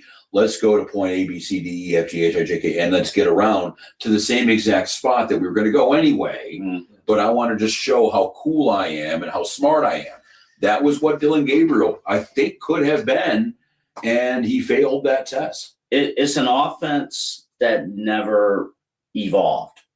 In 2020, when Baker Mayfield was at his peak, and Stefanski, it was the zone play action offense. How many rollouts did we see of Baker, being able to launch the ball down the field? Oh, by the way, you have Nick Chubb and Kareem Hunt in your backfield. So there was a balance there. No matter the quarterbacks, I'm looking and I'm just like, the offense never evolved. Right, Double A. But in fairness, nobody was also expecting Nick Chubb to have a completely career-changing leg injury. And I just bring that up, not the defensive Anthony entirely, because we obviously brought up, and I brought up multiple times throughout, the show, that, it's inexcusable putting Dylan Gabriel, starting him above Shador Sanders, right? We've just seen it now. It just was inexcusable. And some of the things he's done has been inexcusable. The last 2 seasons have been losing records. That does fall on the head coach. So, but nobody was expecting Nick Chubb to have a career-altering injury, right? That completely changed things. You don't extend Kareem Hunt. You have no plan seemingly for the following year without having Kareem Hunt and not the same Nick Chubb, right? It was Nick Chubb, but not the same Nick Chubb. You had no plan, and they have been given no receivers to truly evolve the offense. So I understand it is on him because he is the guy. He's supposed to change the offense and get the most out of his players. But at some point, you start to look at it and go, when the GM's not nailing on 90% of the drafts, right? And not 90%, I get it, but a majority, then it's a problem. So let me ask you this then. If you had a choice, and I mean, let's pretend for a second that you can't choose keep everyone or let everyone go. Those are not options. Okay. Let's say it's, would you keep Andrew Berry or let go of Kevin Stefanski, or would you keep Kevin Stefanski and let go of Andrew Berry? Let's say those are your only 2 options. What are you picking? One can stay, one has to Barry go. in a heartbeat. No, and see, Because if you I believe would- strongly in Stefanski's coaching and that he's not aligned with the general manager and that the general manager is putting together a bad roster, then you're essentially saying allow Kevin Stefanski to pick his next general manager to fit his vision of what he wants for his offense. the only reason, just to answer the point real quick, Rob, and I'll kick it to you, and the only reason I say about Barry, and I would say Barry get rid of Stefanski, is because what you brought up earlier, and Douglas brought it up, is he has recency bias. He nailed 2025. So I would like to give him that chance if I had to pick, but ultimately, I would just clean house. I know that wasn't an option. I know the answer is clean the house, period. But I'm saying if it was Barry, one or I the other. would say with Barry and get rid of Stefanski. Just Rob's having some trouble over here with the game, but I would keep Barry just because he nailed 2025. I would want to see what he did with 2026. And to Rob's point, Stefanski is trending downward. And the thing is, too, is when you start talking about drafts, and the analogy I'll use, okay, if you have a pile of parts in front of you, and they say, all right, rebuild this engine with these parts, and the engine ends up being a piece of shit. Is it the person who put the parts together? Is it their fault? Or were they working with just some bad parts to begin with? Is it Kevin Stefanski's fault that the players didn't work, or is it Andrew Berry's fault? Because Andrew, if you look at it just from a pure standpoint here, Kevin Stefanski's job is to win with the players that he has provided by Andrew Berry. And he did not do that. Now, again, were they bad players or was it bad coaching? Is this a chicken and egg kind of thing? They both stink. And again, that might just kind of That's lean what it towards is. your cleaning house idea. That's what it is. Yeah. It's like, and that's what it is. Like, if we, to answer, Double A put us in a spot where we had to answer, and I would lean towards Barry because of what we talked about, but I had to, we all know the right answer is to clean house because we've seen over a 6-year track record where Andrew Berry's had a great 2025 draft class, but he's had egregious ones in the past. And then you look at Kevin Stefanski, 2-time coach of the year. Exactly. Playoff win. But at the end of the day, the last 2 years, we haven't, you add the last 2 years up, we haven't got 10 wins combined in the last 2 There's seasons. 7, It's 8. embarrassing. Real quick, again, if you're just joining us, the only team tonight that has made any moves is Atlanta. They have relieved their head coach and general manager. Arthur Blank put out a statement about letting them go, basically saying good luck on their future endeavors. The other statement. We felt bad, but we still had to get rid of them. Exactly. They're good guys, but they're going to be good guys for somebody else's team. We're not breaking new stuff here. Also, part of the Falcons, they will be teaming up with ZRG Panthers to assist on their head coaching searches, according to Adam Schefter, part of the Falcons. And Sportsology Group will assist on their general manager. Can we just stop with the idea of putting ology at the end of something and just making it like tacoology or goddamn sportsology? Like, can we please just pretend for like 5 damn seconds that we know this fucking language? Sorry, the Steelers are down 10-3. That's fair. I can understand your frustration. It does make sense on ZRG Partners, Sportsology Group, because we were talking a little bit earlier when the news broke about Raheem Morris AA about them bringing in outside sources, outside firms to have these outside groups to have these conversations about the Falcons' future. Obviously, it seems like we don't know for sure if they have the exact, say in this, right? But it seems like they did, and they're going to have a say now in the future. So that's interesting. And I'll give you guys a hypothetical here. And in this hypothetical, you're a young and enterprising NFL future head coach, and you got the choice. Right now, the 3 jobs that are open as we're talking right now. Again, nobody else has made any sort of official announcement. Indianapolis has said their dudes are sticking around. Nobody's leaving. They're happy. And real quick before you go, quick Inside Edge programming plug. Tomorrow, Illegal Formation, Chad and TK. They'll be on, looks like around 2 o'clock tomorrow for the latest news going out across the NFL. Go ahead.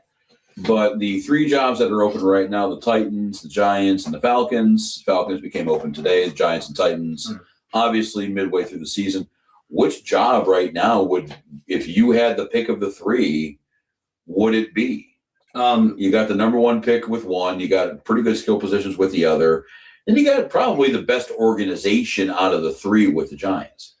I would go to the Giants if I was a coach, a head coach that wanted whether it's a coordinator going to get their first job or a retread, as we kind of discussed a little bit, things like that, a refresh, whatever. I think any coach that could, be available would want to go to the Giants. It just makes so much sense. We talked about Jackson Dart. We talked about Cam Scadaboo. They have a lot of talent defensively, a lot of interesting, defensive players, Abdul Carter, just Kayvon Thibodeau. I mean, they got interesting pieces on defense that I think makes it interesting. And here's the thing with the Giants, AA. Brian Dable was not bad.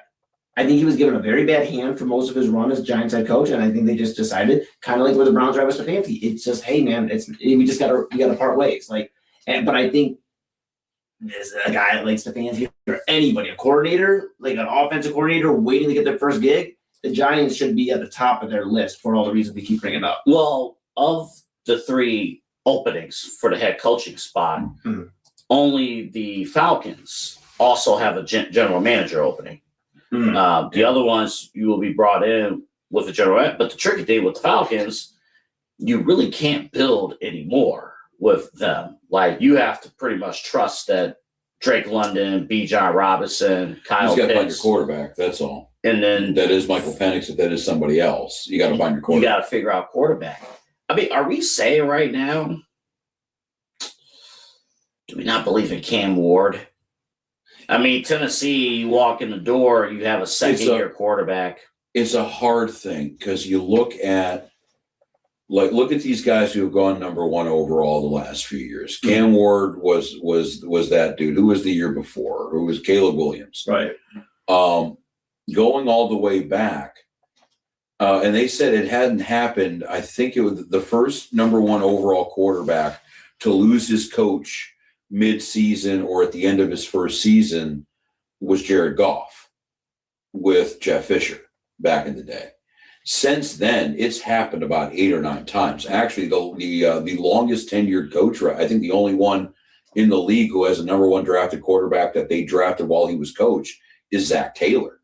Everybody else has been shit canned. Yeah. Everybody else. So it's just a hard spot. So by the way, if Pete Carroll does leave, and I'm going to be the guy who's coaching that team, and if he sticks around, that streak will continue. They will draft a quarterback number 1 overall. They will get rid of Pete Carroll probably about halfway through the season if they don't do it now. Where do the Titans draft, right? Just to refresh me, where do the Titans draft this year? That might change my mind a little bit. Titans are, I think, just as bad as the 4th. 4. Okay. So I would be honest. It's just, for me, we talked about why not the Titans, with the number 1 pick, Cam Ward. It's not Cam Ward. It's just like right now, who does he have? We talk about in Cleveland, who does he have to throw to offensively? And that's the big thing. I think with the 4th pick. Oh, I'm sorry, real quick. NBC right now is showing the Ravens watching the Steelers-Browns last week, and Harbaugh and the team going nuts over the Browns beating the Steelers last week. Sorry. Oh, yeah. I mean, we want to get into this for a second. Yeah, the Steelers are in this position because of their own screw-ups. Kind of like what the Browns are at right now with drafting. Because, if we go back to Barry and Stefanski, the reason why they didn't have the first-round picks was their doing. It's not like somebody came in the middle of the night and stole them. They gave them away willingly. Yep. So it's not exactly bad luck with that completely. And if you look at a team like the Rams, who, for the longest time in the late teens, it was basically fuck them picks, for a very long time. Right. I mean, for Jalen Ramsey, for Matt Stafford, they brought in a lot of, they gave away a lot of first, second, third round picks. Yeah. Von Miller, yes. But they made fuck you, Lamar. But they made. That made me coming back. Lamar's running around like he normally does. He doesn't even look like he's going 100% speed. Right now. He never does. He never does. This is crazy. That's the scariest thing about facing Lamar Jackson. I know.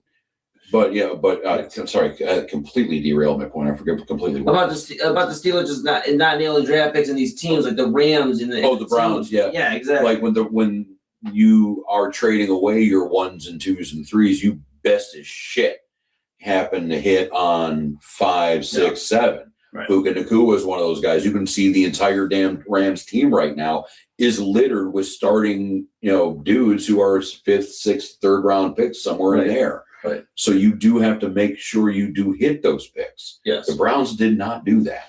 Right.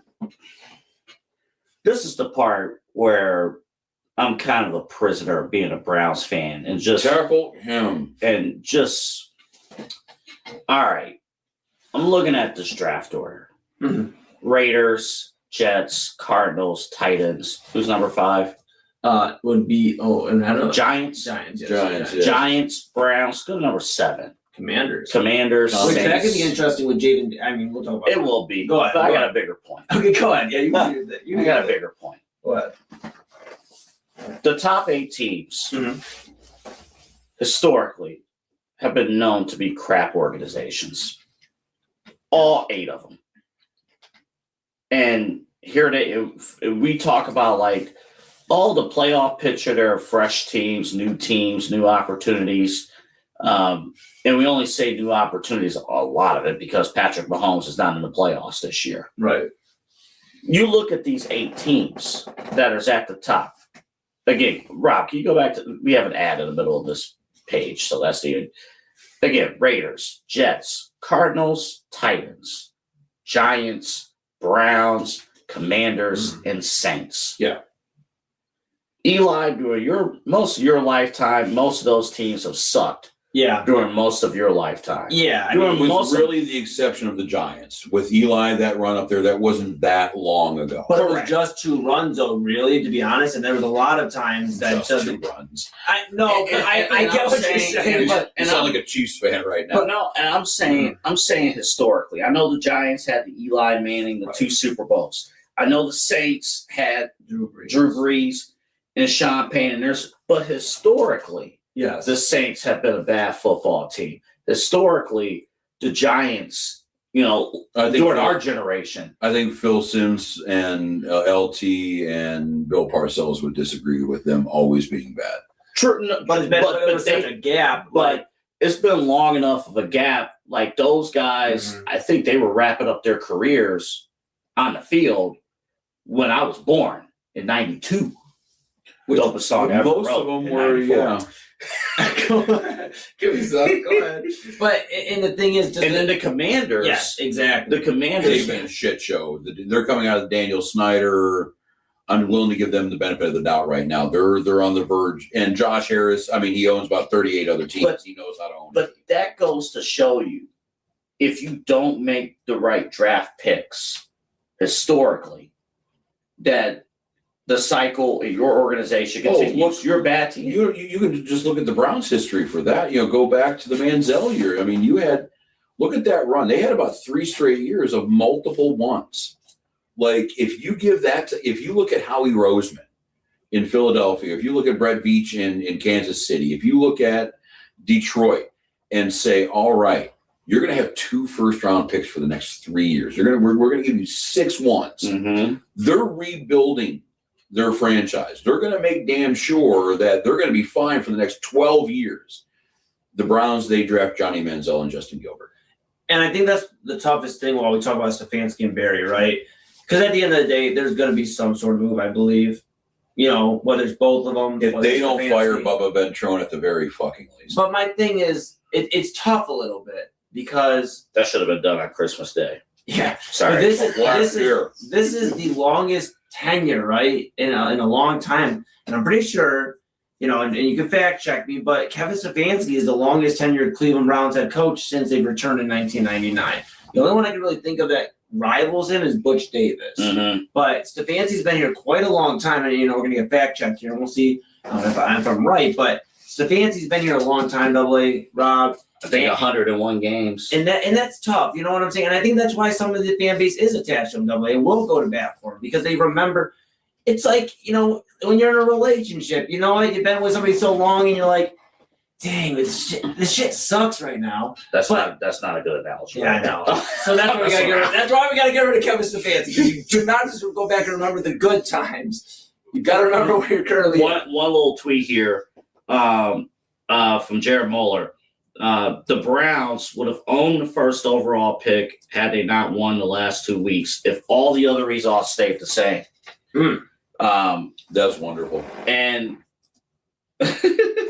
so I'll say this. Kevin Stefanski has coached more games than anybody except for Paul Brown and Blanton Collier. Yeah. So that's like literally who is the next person even after Romeo Crennel is the next person after Kevin Stefanski after the move back. That's what I'm And saying. in the modern era. Yeah. That's what I'm saying. Like more games than Rutigliano. 97 games for Rutigliano. Belichick 20 more after today. 21 more games than Bill Belichick had here in Cleveland. And I was way off by Butch Davis, 59 down there. But I don't know, man. That's I think the hardest thing. Is it the right thing to get rid of Kevin Stefanski? Yes. But you just kind of go back like, can we rekindle that moment of the playoffs as this Barry Stefanski connection? And I don't know. I think that's the thing, though. I That's the hardest thing about all of this. And people have been talking about this. We've been talking about this for a while. It's like, if you are going to use the relationship analogy, there are moments when it's just like, oh, there was, phenomenal moments that spark. I mean, even 2 years ago, that the night where the Browns clinched the playoff spot on a Thursday night against the Jets. And I think it was snowing or whatnot, but what a memory. Yes. I mean, yes. the Browns beating the Steelers in the playoffs. There were no fans there. That part sucked. But, I mean, getting into the playoffs and then beating the Steelers. I remember about that game. I'll go inside baseball here for a hot second. I was working at iHeart with Rob at the time, and I was on assignment to host our pregame show with Dennis Maniloff at TAM. I did the pregame show, but I had the Sunday night show at the time as well. But Ray still wanted me to do the show, but he was like, tape it. Okay, and I taped it. So I'm on the air, kind of listening to myself a little bit while I'm driving out of the studio. I'm on the Valley View Bridge, and Jimmy Donovan's going crazy because the Browns just scored a touchdown. And then by the time I got to my destination, we were up 28-0. At that point. I get it. And especially too, because all those teams, all 8 of those teams that I mentioned at the top, none of them had great history. So you remember the moments, right? Like, it's not, and Rob will not take offense to what I'm about to say because he knows I'm right.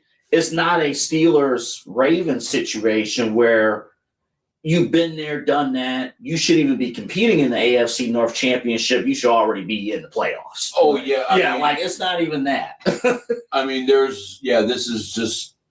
This is more annoying that you guys are doing this game. I hate to sound like a prick about it, yeah, but I mean, this is just a big game of, in a long list of big games. I mean, I think I was joking with you before the show started, hey, my team's been to 15 or whatever AFC title games in the last 30 years or something like that.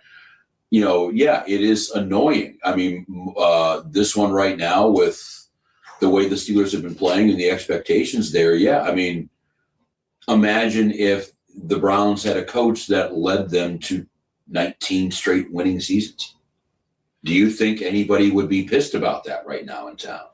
Probably Everybody, not. no, you would sign up for it. But again, sports is But sports, that's just right? this is how normal this shit is, though, for us. It's a big game. It's a Ravens-Steelers game. Okay, it's for the division, but it's probably top 15 in Ravens-Steelers games in the last 20 years. And honestly, though, the thing is, it's also different situations. Bringing up other franchise. We talked about the Giants. Just going to go back to them for a moment. For the 2 Super Bowls, and I'm not discrediting 2 Super Bowls. That is a great accomplishment for my franchise to never win one. Oh, 2, no, they have one. 2 would be great. Mm-hmm. But to Double's point, with the Giants, just using them as an example again, Rob, for those 2 Super Bowl wins, there was also a lot of 7-9, 8-8 bad football. And they actually have a third one, too, with Parcells, though. Right, That's but I'm saying, I brought that up. but there was gaps in between that, and now recently they've been pretty bad for a minute now. Since they took that picture on the boat. Yeah, but if so if you go on just, and I'm not saying the Steelers have been great the entire time. Not everybody is the Steelers that has 2 decades basically of winning ball. Like the Kansas City Chiefs took a long time to figure stuff out before Alex Smith and then Patrick Mahomes. To tell you how bad the Chiefs were at drafting, the last quarterback that they drafted that actually won a game for them, that wasn't a free agent acquisition, was Todd Blackledge back in '83.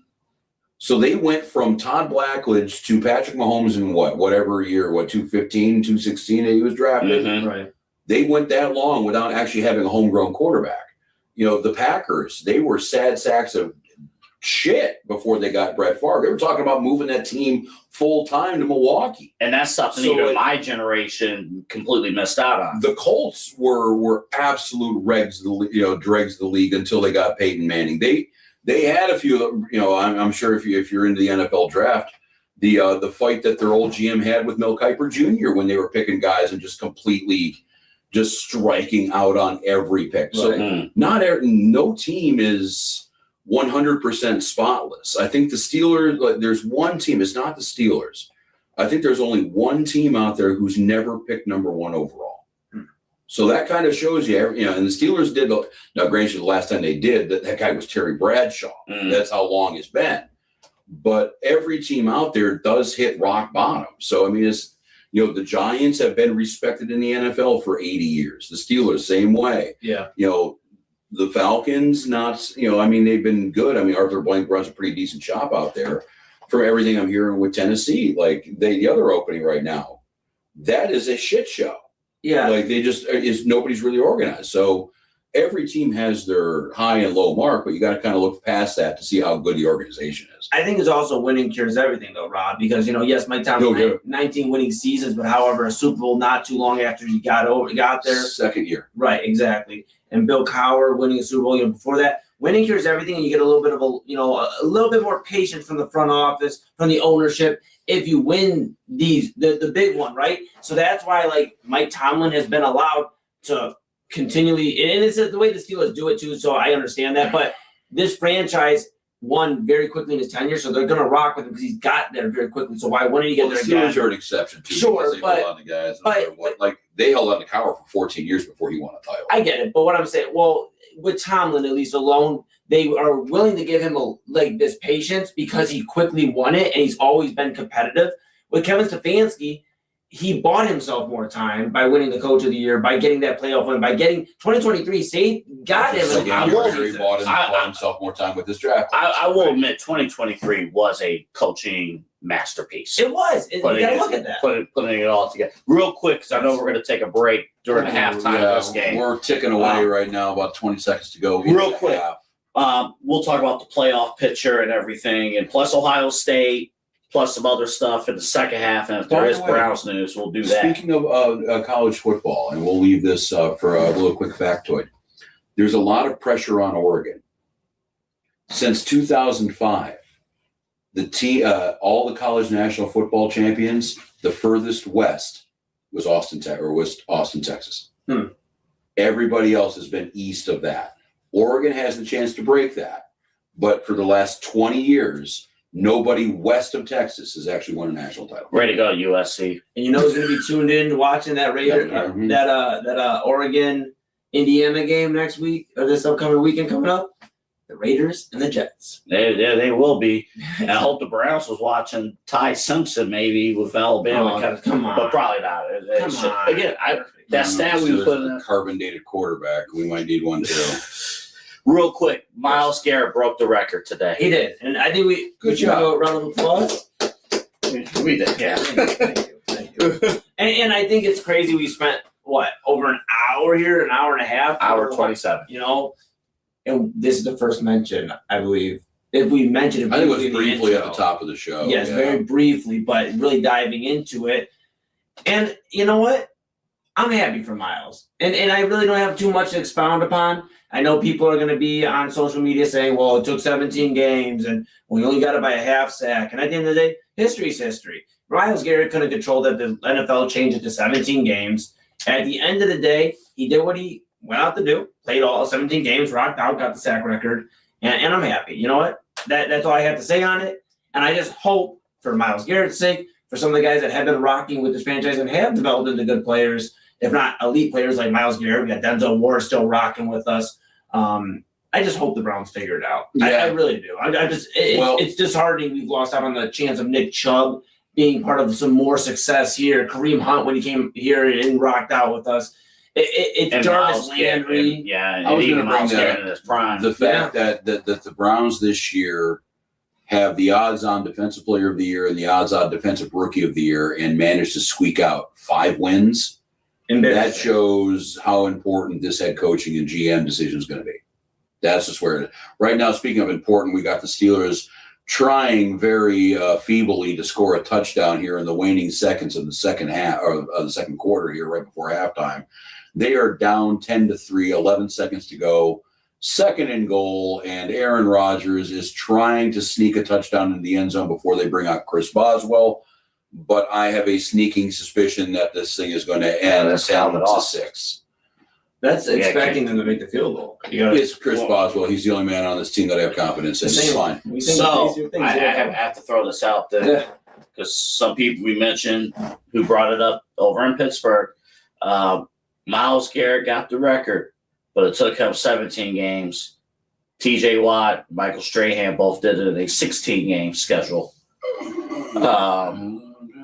I get it, but I mean, it's He it's did a half a sack. I mean, I don't understand. And the Strahan thing, and I love Michael Strahan. This has no opinion on my opinion on Michael Strahan as a player, period. Right. But that Brett Favre sack, It was bad. that's that. Well, it's yeah. also a tough record too because you're they started keeping track of him in '82, the year I was born. Right now, the unofficial record before today was Al Bubba Baker. I think he had 23 and a half his rookie year in 1978 before they started officially keeping track. And if you go further back, Jesus Christ, there you PI call, GI call. It doesn't fucking matter because there's 2 seconds. It's going to be a field goal anyway. Fuck you. But you go back even further. He ain't stressing about this game. We got a whole other half. Oh, yeah, that's going to be more intense. Deacon Jones for the Rams back in the day, he was the OG. And I think even Miles talked about him a little bit here and there throughout this record. So it's kind of a hard record to kind of gauge because if you go back, Deacon Jones, they say was getting to the quarterback as many times as Myles Garrett was, even though they were throwing about half the amount of times back in the 50s and 60s. Mm. So, again, yeah, it's hard. But at least, yeah, Myles right now in the modern era is the undisputed sack king. He is the best pass rusher in the league. I know a Pittsburgh fan wants to hand that over to T.J. Watt, but the last couple of years, Myles is kind of where T.J. Watt might be pretty up there. Myles is in that tier with LT and with Reggie White. He's in a different stratosphere, I think, than T.J. I'll Watt. always say this. They're going for it with 2 seconds to go here. I'll always First say. and goal. Let's see this play here. Good Pitch play out to call. Kenneth Gainwell. Oh, he got stuffed. Oh, my. No, Don't worry, we defensively, didn't need those fucking points anyway. It's fine. defensively, that's how you. Tom, what were you thinking? Dude. That's how you read it. Stay home. You teach your defenders. Yeah. Stay home there in that flat. Kyle, but- you want to who hit him, man? Go on, double edge. no, I want to see you hit him. Gilman. Gilman, I think. Gilman? Yeah. Yeah, you stay home. Where's Jalen Warren been at for the Steelers? Is he hurt right now? No, they've been using him and Gainwell. Gainwell's kind of made some talk about a safety blanket for Rodgers. He's been used more as a receiver actually this year than as a running back. But it doesn't matter what they're using him for. They got stuffed on the 1 yard line. It was a first and goal, 2 seconds to go, and play didn't work. Great analysis. Instead of 10-6, it's going to be 10-3, and the Steelers are going to have a deficit to overcome. The Ravens got the ball, I believe, to start the game. Yes, so correct. hopefully the Steelers I got can a do question for something you. with it. What? Before you send us to break, and I know nobody's anticipating to send us a break, I got a question for you. 1 out of 10, 10 being the most nervous, going into the second half after that play, how nervous are you that the Steelers will not win this game? I'm not nervous, but confident. We'll use confident. Can we use confident? We'll use confident. 3. Okay. Yeah. That's not good. Not No, good. it's not. But you'll watch the whole second half with us, Rob. Go ahead. Tell the people. Yeah, this is the main event here on the Inside Edge Podcasting Network. I am Rob Rozycki. We've got Eli Moon, who's still in the frame. AA Anthony Alford is waiting to hit the button when I stop talking. We're doing a live watch-along of the Steelers and the Ravens. The Ravens are up 10-3 at the half. So when they take a break, we'll take a break. And we'll see you back in about 15 minutes here on the Inside Edge Podcasting Network. This is the main event. We'll be back.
Welcome back to the main event here on the Inside Edge Podcasting Network. We're back in progress here in the second half of the Pittsburgh Steelers hosting the Baltimore Ravens. Winner take all for the AFC North. And the Pittsburgh Steelers are in a familiar situation. They are on the goal line with about 9 minutes to go in the third quarter. It is fourth down. And with about a yard to go, and it looks like they're going to be having to make another decision. And by the look of everything, looks like the offenses are going to be staying out on the field. We are at a crucial part of this game. It's just at the LA night. Yeah. Dummy. And we are at a crucial part of this game. And the Steelers are running a play. Without running play-by-play, it looks like a tush-push could be happening. Oh. And they only needed the first down. Yeah. They needed 1 yard, not two. If the referee is spotting it correctly, it is now going to be no touchdown, but a first and goal to go. That other back judge came right in and was just like, Steelers! First down. Well, the weird thing, too, if you notice the way 83 and 97 were interacting, that's Hayward and Hayward. That's the older brother pushing the younger brother for the first down. Mm. But he couldn't get him for a touchdown? No, not yet anyway. Okay. Well, somebody for the Ravens. That's not good. Hold up. That's Kyle Hamilton. That's not good. Kyle Hamilton, that was the afro I was going for a couple years ago. And the hair never, it didn't form at a even level. I get that. Okay. It became like Surf City upstairs. That's what it was. And it wasn't a good thing. Okay. I'm sorry, the Steelers are in the red zone. Sorry. Seeing Kyle Hamilton brought back what I inspired to have my hair look like a few years back. And here's something else, dude.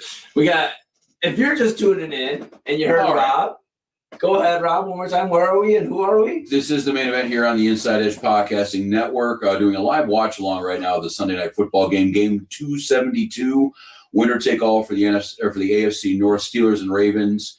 And as of right now, the Steelers had a first and goal to go.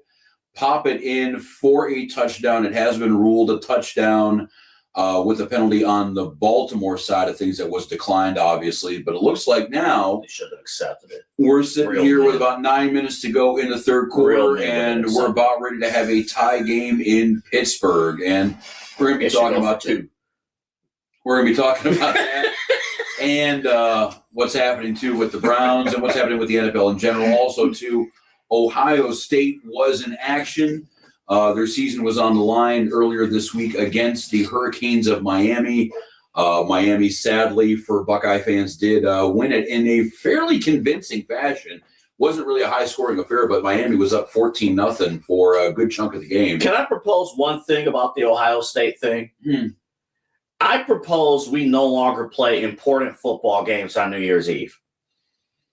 Well, Ohio State has had a pretty bad track record with that. Yeah. I mean, it was last 3 they haven't really fared all that well. Ohio State's the one program, I think all of us were at my place. Their kicker misses the walk-off game-winning field goal as the ball was dropping, as the clock struck midnight. Hey, happy 2023. You are not going to the national championship game because your kicker missed as the year turned. Well, you can talk about the New Year's Eve conundrum or the bye week conundrum. Ohio State took advantage of that last year. Losing to Michigan knocked them out of the top 4. But they were, when they won the national title, they did it playing a first-round game. Bye week teams are 1-7 now in the first 8 games of this whole 2 years of this whole fiasco. So you can blame the bye week team. And the first 6 teams that lost didn't look good at all. No. And Georgia, who lost, They at blew least a 20-point lead. They at least put up a fight, though. Yeah. I mean, that was a pretty damn good game with Ole Miss. Yeah, but it was. other than Kirk Cignetti, you really don't have a team that has had a bye and won. So I think that might be something too that the college football playoffs might be looking at. Maybe where because it is kind of weird where foregoing the bye or foregoing the first round means you're foregoing a first round home game. You lose that home game. And let's be clear, And too. Ohio State was starting their in the Fiesta Bowl? Is that where they were at? Or whatever. Cotton Bowl. Yeah. Sure. But Yeah. one of them. It was a neutral site game, bowl game that all had the pomp and circumstance. And let's be clear, too, about the college football playoff a year ago. Like, they changed the seeding procedures. Yeah. Last year, it was strictly conference champions getting 1 versus 4. This year, it was the 4 best teams that were ranked. They got the 4 top spots. Can you imagine Madison getting a first round bye this year, or Tulane, or the one of the 2 gang of 5? Because that's what would have been. Mm-hmm. Obviously Ohio State wasn't ready to play. Miami was just a bad matchup. They were locked in defensively. We were talking about one of their players. Ruben Bain. Yeah, like Miami is just, just tough. The one thing that I heard people talk about Ryan Day and his status, and then a lot of people kind of debunked it. The one thing a recent national championship brings you is, if you screw up the next year, as a rule, I gotta lay off. And honestly, too, and this isn't a knock, but Julian saying it was probably his worst game of the year. It was the only game all year that he really looked like a freshman. That's what I'm saying, and it just not to talk about Cleveland Cavalier Jared Allen and the lights being too bright, but that's what it looked like for Julian saying. It did. It's and that it was a little disappointing, but to your point, Double A, for a moment, as I was out for New Year's Eve, watching the game, and after the game ended, I said, man, Ryan Day just can't get some of these big games. He just can't, because you know what it is we think of the Michigan rivalry, and you still have that memory from when he didn't beat Michigan. Every now and then, when you think of Ryan Day in big games and not beating Michigan early on, but then, like you said, Double, you think of, but then he won a national championship last year, so that helps. And I think with the Buckeyes, it's just you don't have to get crazy this offseason. You just tip your cap to Miami, who right now is just a physical team. They got Carson Beck, who is experienced. I'm going to stop you right there. They do got to go crazy this offseason in terms of you got to be. What this playoff field has shown you is talent acquisition. You got to go crazy like that every year now. You got to up your game in terms of NIL, bringing in the best players. Because next year they are going to face a tough schedule. And give Ole Miss a call and see if you can box Lane Kiffin out of their guys right now, because they're dealing with that coaching change. Even talk to that school up north. They've been a hot mess up there. Mm-hmm. Katie, there's going to be a lot of guys out there. I heard it was in the first 12 hours of the portal, 36 hours of the portal, 1/3 of college football entered it. So and there's talent out there to be had. And the craziest thing, because you could say this will be very controversial to say, but it's the reality. Ohio State losing when they lost before the transfer portal oh darn, we lost. Well, guess what? There We is an can all- argument to be made that Guess if you're what? gonna lose, Now lose we- early. Now the entire coaching staff, the Yeah. entire recruiting, all of a sudden, January 1st, they're on the road. That's true. That's true. That's true. But I guess what I mean, I agree with both of you when it comes to, yes, they do need to acquire talent, but let's also be real here. They're Ohio State. Talent is going to want to go to Ohio State. I'm going to stop you right there again. They won a Because- national No, championship last year. no. I'm going to stop you right there again. Just because in the past, you could say Ohio State's Ohio State, Alabama's Alabama, and Georgia's Georgia. Those were the three teams that routinely was in this final stage of the college football playoff. When it was the 4 team, three of those teams, Sometimes throwing to Clemson, sometimes throwing to Texas, sometimes throwing to they were Notre Dame. mainstays Right. in there. Right. Nobody talked about Indiana being that mainstay. Mhm. They are now. But if they take their foot off the Oh, gas baby. pedal, what's just happened here? Looks like it was a strip sack from the Steelers. TJ Watt is holding the ball, looking very happy. I think he Lamar picked Jackson is looking very irritated. The Steelers have the ball right now. Looks like on the Baltimore side of the field, it's going to be about the 30-yard line. Yeah, no, they picked it. Hayward knocked it down. Oh, it was a pick. Okay, it was a pick. TJ Watt That was a with an team effort. interception. Yeah. And we'll talk in a little bit. You see at the bottom of the screen the playoff schedule that was released at halftime. So we'll talk about that in a little bit. But But Go to ahead. your point though, and I think, and this is what there's a number of reasons right now why I'm rooting for Indiana. Because their winning percentage, I think the last 130 years is something like 40%, 35%. The last 2 years, it's like 95. Kirk Signetti is an amazing. I just love every bit about him. He's a Yinzer. He's from Pittsburgh, ready to go, and he's a dude who bet on himself. And also, his first head coaching gig was at the Indiana University of Pennsylvania. I don't want to say I'm an alumni. To be an alumni, you have to graduate, but I definitely enjoyed life there for about 4 years. facts. So I'm, but the other reason, besides the personal stuff, So you're unbiased. yeah, of course. Okay. But besides the personal stuff, you mentioned those three, I don't know how many times you've seen the meme on social media of, hey, now that all the other teams can buy their players, Alabama, Georgia, and Ohio State don't have a lock on the national title anymore. Yeah. Signetti is proving that big time. If he can win a national title, which, okay, Indiana is the number 1 seed in this tournament, and they're in the Final Four. They have probably as better chance as anybody going right now. Yeah. Straight up. Yeah. If he were to do that, look around at college football. The reason why these coaches leave, A, for more money, Yeah. B, for a better chance at winning a national title. Indiana wins a national title. That's a job that if you were any good, that was a stepping stone. You moved on to something else. Yeah. You did not stick around Indiana because you had no chance to win a national title. Yep. And now, if you can win a national title at Indiana, all James Franklin jokes aside, you can win one at Virginia Tech. You can win one at Nebraska. You can win one at Vanderbilt. You can win one at some of these schools that are seen as stepping stones. And okay, that's going to completely change the look of college football. And NIL changed the whole idea that you had to be at one of those top schools to win. I mean, you had to That's exactly what I'm saying. you got it's to pick the right players and get them to come to your institution. And then again, the universities, they got to make a choice of whether or not to commit to their head coach or not. Right. But I think also, guys, and I do we had some news that broke right around. I saw the report when we went our little pause here about we're speaking about Indiana. TCU's quarterback who was in the transfer portal, Hoover, he obviously went to Indiana and he decided to go with Indiana, make the switch. So they're going to have Mendoza going to the draft more than likely. But now they're looking at using the transfer portal to bring in their next quarterback. And I guess it just comes down to no, it's nothing to do with Mendoza. Right. Mendoza, he didn't enroll Exactly. in Indiana. what I'm saying. They're doing the same exact thing. Not He the better same beat thing. out his brother. Right. But the thing is, what's interesting is I think we're going to see a decision in college football, kind of like you just see in NFL with terms of like styles of play and what you address and how your identity.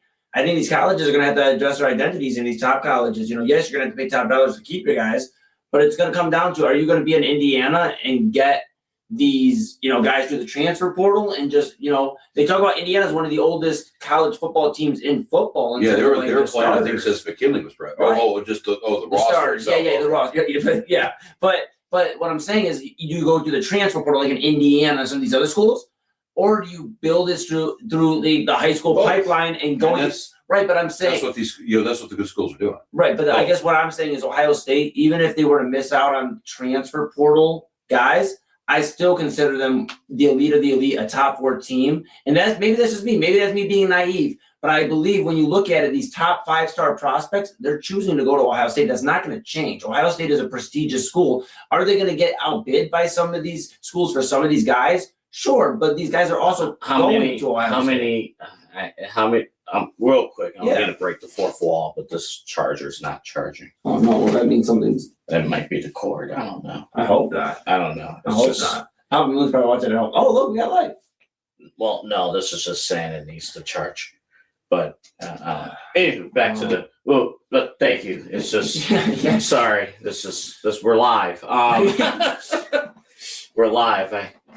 This is 2026, It and is. a young man without his phone is a Not good. is a problem. I'm kidding. Two of us. No, but think about it is charging. Right on cue. I Yeah, I spoke told to you it was charged. Let's go. Come on. Let's go. Well, it looks like though, and while he's fiddling with the phone, it looks like the Steelers have converted that turnover into a Chris Boswell 25-yard field goal. I am breathing a little easier, at least for the moment anyway. The Steelers are leading now 13-10, 4.5 minutes to go in the third quarter. So right now, as it is, the Steelers are currently in the driver's seat. Rob. We'll see what happens. Confidence meter, 1 to 10. Was it a 3 at We're at a halftime? 3 at halftime. What are you thinking? 4, 4.5. That's it. You're up. It's up. Hey, You're 13. yeah, I get it though. It's one 13-10. score. It is one bonehead turnover. Rob, It is one missed tackle. It is one stupid ass play call away from being down. Rob, separate question. Why is Banjo Kazooie trending on your Twitter? What is happening there? One of my all-time favorite video games. Let's find For out the what's going Nintendo on. I've never heard 64. of it. So Yeah, what's Banjo Kazooie? One of the all. oh, Double A. That was actually a very good question. Apparently, Cam Hayward, the future Hall of Famer for the Steelers, looks a little bit like the frog who is ready. Yeah. Apparently, hold up. Apparently, NBC played one of the game-level songs from Banjo Kazooie. What's the name of the song they played? It's from the Bubble Gloop Swamp level. That's world number 4 on Banjo Kazooie. One of Banjo-Kazooie. One of Nintendo 64's all-time greatest video games of all time. I currently am replaying Banjo Tooie, the second game of that series. Where's Kazooie at? Like what? Kazooie's the first game of the series. Oh, so it starts it off with Kazooie. Well, actually, it's a whole tree. It actually came from Donkey Kong. Wait, and it now was I'm actually interested because Donkey it was- Kong's dope. Yeah, it branched off from Donkey Kong, from the Super Nintendo back then. Huh. And then it became its own video game, its own series. It came from a video game developer from Rare. And then from there, they developed these great games because they wanted to top, Super Mario 64, which launched a 64-bit platform. And it really got going, but PlayStation destroyed everybody. Where does that's Donkey Kong and then Diddy Kong, right? So where does Diddy Kong come from? That's the Diddy Kong. Well, That's baby oil.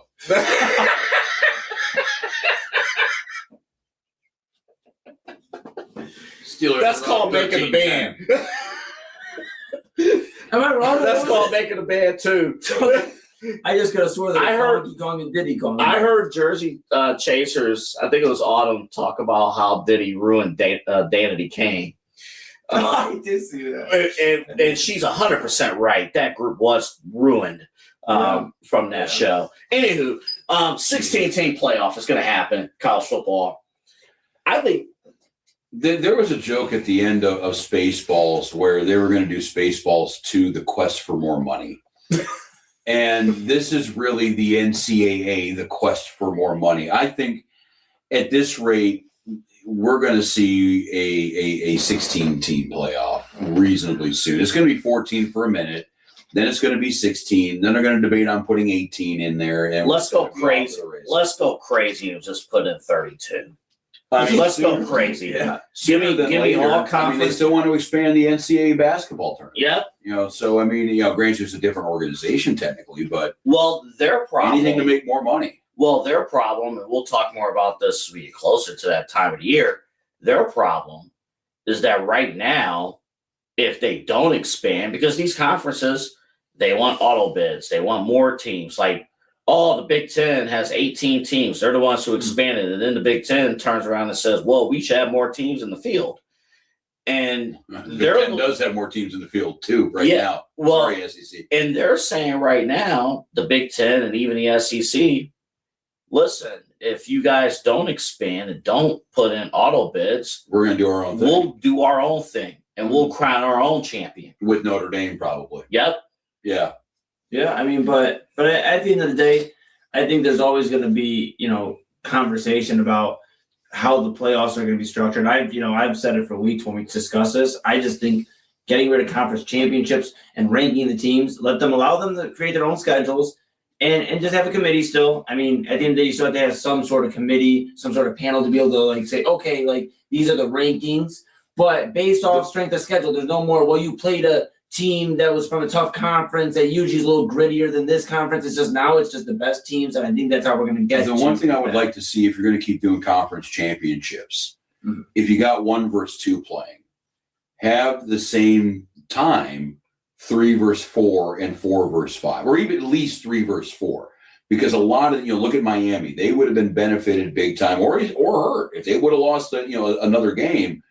You get, these teams like a BYU or something like, I know they lost their conference title game, but the ones that need a little bit more of a oomph to get in, that might be the case. I think that, in a lot of cases, you don't want to play your conference title game. We made the argument that last year, Ohio State losing to Michigan, not having to play a Big Ten title game, and then having to go in and getting the first round game instead of the bye, that was better off for them. And Indiana didn't even face all the top competition for the Big Ten. They haven't faced Ohio State in the Big Ten regular season for at least 2 years. Mm-hmm. Signetti has never faced Ohio State in a regular season game. Okay, so here's what's real quick. I could play this because it's under 30 seconds. Here's what Sunday Night Football played with the song coming from Bates. This is the main event here on the Inside Edge Podcasting Network. I am Rogers. Banjo-Kazooie. It's the song. It's the music. Yeah, this is it. Okay, so it wasn't a stadium issue. Some producer had the wrong thing potted up. No, the producer of Sunday Night Football is apparently a Banjo-Kazooie fan. Yeah, that's clearly what it is. No accidents here, Rob. They don't make accidents on national. Come on now. Come on. Yeah, that's never happened before. That is amazing. That is probably the best thing that happened today. Well, hopefully in about 17 minutes of game time, the best thing for me will be happening at the end of this bastard. Before we break down the NFL playoff stuff, can you explain? We're not going to show the audience here, but can you explain your screensavers here, Rob? You have A lot of random things. Like this one, Rob, right here. Go ahead and tell what we're looking at. Looking at the old Municipal Stadium, that is, I believe, It looks like that's Muni inside. yeah. That's the Jim Thorpe. Yeah, very good. Olympian Jim Thorpe. Yeah, he was actually Canton Bulldog in that picture. That's an old Cleveland. I think that's Euclid Avenue, actually, in the 60s. I don't see a bus line. That's your Cleveland Guardians last year clinching. Stephen Vogt. That's Harley Race, the NWA world champion at the time. The original Nature Boy, I believe. That's Babe Ruth in his last appearance at Yankee Stadium. That's pretty cool. That's Jose Ramirez. I wish the picture was bigger, but it is what it is. I'm sure you're waiting for. We got Ebbets Field in Brooklyn. How about that? That's pretty cool. We got a skyline of Cleveland. That's They're really all nice lit up shot. happy. Come on, computer, get to the good stuff. Yeah, You know, there. yes. We have Fred Rogers giving the middle finger. Yeah, that one's in there with the Eclipse. Oh, that was great. That's really That was nice. a great day to be at Progressive Field. That was cool. We got David Fry, another great day to be at Progressive Field. He's excited.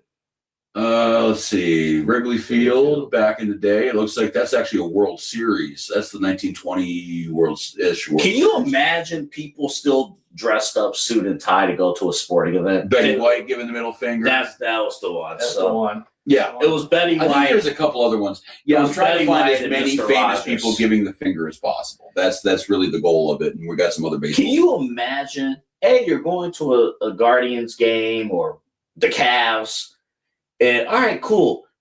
You got to wear a suit and tie. Yeah. That's crazy. Yeah, People did that or, all the time collared back in the shirt, day. Decent, respectable kind of, I know, well, on that same note, I don't want to get political here, but the transportation secretary was saying that about people flying. And yeah, back in the day, people would dress up to fly. And now, granted, they had a little bit more room and it was more comfortable, and you're not being just herded into a metal tube to get shot across the country. But yeah, it was a different time back then. Almost everywhere you went out in public, you dressed for it. All right, And so my parents are old enough too that I remember being told, and especially when I was a kid in the 80s, early 90s, like, no, you're going out, dress, don't look like a homeless guy. right, Well, like even now, like, all right, you still need please don't go to a game if you're a man, sleeveless or anything like that. But well, there's still if decorum. it's 95 degrees outside, I'm going to a Guardians game. I'm sitting on the bleachers. Sleeveless might be on the agenda. Like, that's fine. But here's the other problem: I'm not going to the game if it's 95 degrees. But think about this too, and you guys know me pretty well. Like, when do you ever see me in public wearing PJ pants or, workout stuff? Like, I'm wearing basketball shorts right now because I'm in my freaking house, and it's hot up here. But yeah, you never see me out in public wearing that kind of stuff. So yeah, that's kind of how I was raised. But yeah, different time. There's not a ton of men who still wear pajamas. No, maybe. No. Or, flannel pants or whatever, so that's what I'm talking about. Like, Yeah. I'll change into those the second you guys get out of here because I'm going to Betty Bye. But Your dad commented on the show. He Yeah. sure did. He fact checked me about TJ Watt. Sure did. Shout out Papa Moon. Obviously, he's a talent of the Inside Edge Network. Real Talk with Papa Moon. Saturdays at 5 p.m. every Saturday. We just had I produce the podcast for my pops, and we just had a guest, Mike Richards, CrossFit competitor, MC. I mean, I'm not going to tell you all. You got to go watch the episode. It's up on YouTube on the Inside Edge Network and all over. So, but yeah, shout out Papa Moon. He did fact check AA. We checked during our little break that TJ Watt, it was a 17-game season that he got it, but I believe Rob tried to fact check Papa Moon back and said but Watt only played 15 games. So there is that. But yeah, I appreciate Papa Moon tuning in. Appreciate the Rob's gonna fact check to make sure. fact check myself. Yeah, Papa Moon versus Rob right now on the fact check. But thank you to everybody out there tuning in right now. Yeah. A lot of different things you could be doing on a Sunday night, but you chose to be here with the main event, which means you rock with us, and we rock with you. So Thank thank you, you. thank you. Yeah, 15 games. You see it on the bottom of the screen. What was announced at halftime of tonight's game, the NFL playoff schedule for the wild card. For those who are not in front of their screens but want to hear it, Saturday you got the Rams and Panthers, 4:30. Packers and Bears, great game. The first two games, that's the wild card game. It's going to be Saturday, 8:00. You need a Prime Video account to watch it. And that's a rubber match. Chicago and Green Bay. Yeah. Yep. Sunday, you got Buffalo and Jacksonville, 1:00 on CBS.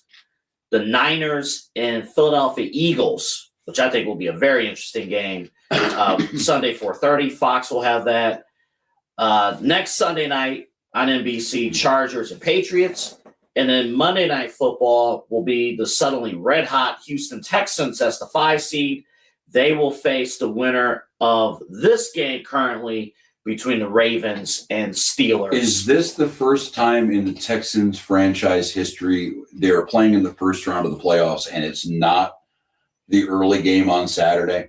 I think so. This has to be. the first time. And usually the South, Because even the Yeah. Jaguars are still the early game on Sunday. Like Yeah. there's a little right with the world still going on. and that's what usually the Houston Texans are hosting for, at least recently a division because they're winning the division, the AFC South. But obviously the Jags took care of business. We talk as Browns fans, Well, not great. But. And then here, if you're the Rams, like, okay, yeah, you lost the West. You're going to be the 5 seed. That sucks for you. The good news is that you get a bye because you're basically playing the Panthers at this point, and I don't think anybody's giving the Panthers that much of a chance. Rob. You both just said the last couple of hours that you're not giving these guys a whole lot of it. I know, but then we went and looked back. We look back. Earlier this season, the Panthers defeated the Rams. But now no one's going to watch it either because it's going to be at 4:30 on a frickin' Saturday afternoon. I'll watch it. It's in January and it's cold outside. I'm gonna watch it. I'll watch. 4:30 is a perfect time. You can run your errands and stuff. Don't let Fox believe that you only watch sporting events at 12 o'clock. And if you are tuned into Cleveland's News Radio, WTAM 1100, I will be on the air actually at about 4:30 in the afternoon. So that's another reason why I look cranky. Dude, Um, Rams and Panthers. I'm not gonna go through the whole slate, but I'm just gonna say keep an eye out for that one. That might be an upset special. Like I'm just saying, man, like that. The Panthers shouldn't be there, which gives me all the reason to believe they go on a run. well, and the one I'm looking at actually is a Saturday night game too. A little bit is the Green Bay and Chicago game. That's going to be in Soldier Field.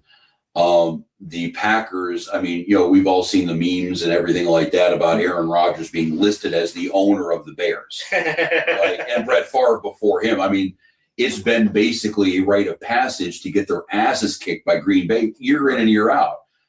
Basically what's been happening with Cleveland, even though Pittsburgh's been getting their ass beat in Cleveland the last 4 games. But you want a chance of, a catharsis. You want to break through the ceiling. This is it for the Bears. Like, you're beating the old bully. If you want to go and you want to be a real team in the NFL playoffs, then you got to go out and you got to find your older brother and beat the living shit out of him. Yeah. And if you don't, you're just still going to be the little brother. Yeah. And that might be enough to kind of keep Caleb Williams, Ben Johnson in that second tier for a little bit while longer. This is a demoralizing loss if it does happen for Chicago. And I'm not going to speak it into existence. They could very well come out and win this game against Green Bay. But like I said, I'll keep saying until they can prove it, and consistently prove it, I'm just not bought, right? Chicago needs to play better in the first half. That They need to come out and perform better, stronger starts, basically. And they should have won today. Yeah. I mean, in Detroit, and exactly.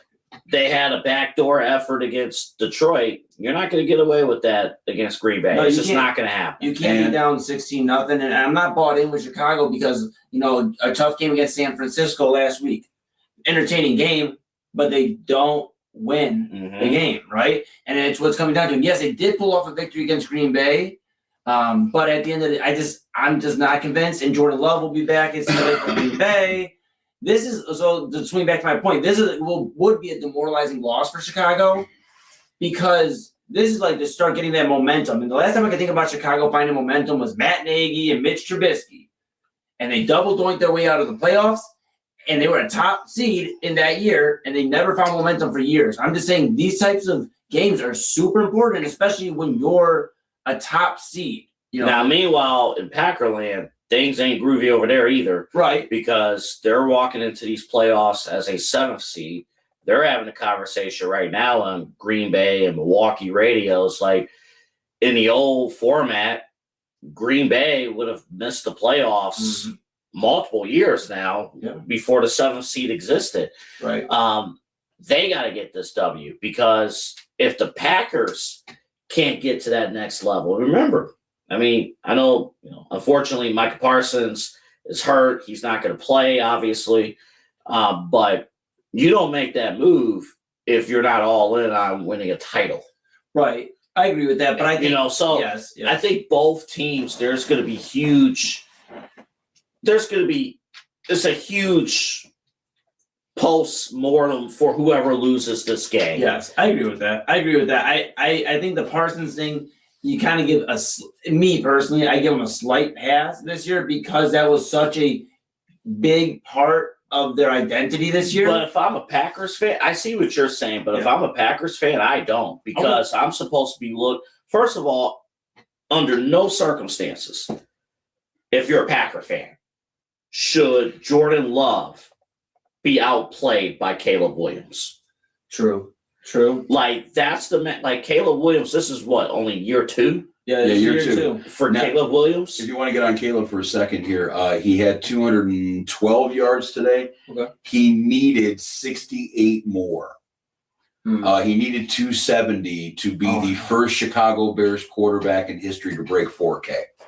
He finished out with 3,942. Well, I think if he stays in this Ben Johnson offense, it'll probably get there. You know, But we'll see. I just don't. I don't know. I'm just not sold on this Bears offense. You know, and that's just team as a whole, right? Because The game's going to come down to Swift, honestly, offensively. You think? I think so. I think it's going to now on the other side. I can agree with that. On the Packers side, I think it's going to come down to who steps on the receiving core. Mhm. We know Josh Jacobs is good. He's a good, workhorse running back. Who's going He's to be been healthy? banged up, though. Who's going to be Yes, healthy? yes. That's the other thing with Green Bay is it's like, who's healthy, who's not available to play. Yeah, it's going to be interesting. And, you bring it up, Double A. It's like this comes down to for Jordan Love, this is like a make it or break it type game for him on the offensive side of the ball. And then Caleb Williams, like I said, this could be really a bad loss for Chicago if they lose. So I agree. This game, the NFL knew what they were doing with it. Put them on 8 p.m. to start off the weekend. It's going to be excited for Sunday. Real quick on the Rams Panthers. Yeah. Who's favorite to win that game? Has to be the Rams. What's right? the Vegas odds of that game? I'm very curious. Dude, I'm not gonna lie though. Watching the Panthers play yesterday, they have some of the coolest. They have the coolest color scheme. One of them, the helmet and everything. Because they haven't been good really. So you don't see them in primetime games. But it's like seeing them on a marquee game. I was like, man, the Panthers got some cool uniforms. What we got here? Ooh. The Panthers are 10-point dogs. Oh my, that's a crazy spread. That is a double-digit That's spread crazy. in a playoff game. I'm sure it's happened, but and then we're looking at it right now. The Bears, who are at home, are actually 1.5 dogs to the Packers. First off, I would definitely take Carolina. 10 points? Yeah. Buffalo is Hell yeah. Yeah. another road favorite with Buffalo going to Jacksonville. They're a 1.5 favorite in Okay. Florida. Okay. And then you got the Philadelphia Eagles and the Niners. The Niners are coming into Philly, and they are 3.5-point dogs. And then the final game here, anyway, on Sunday night is the Chargers and Pats.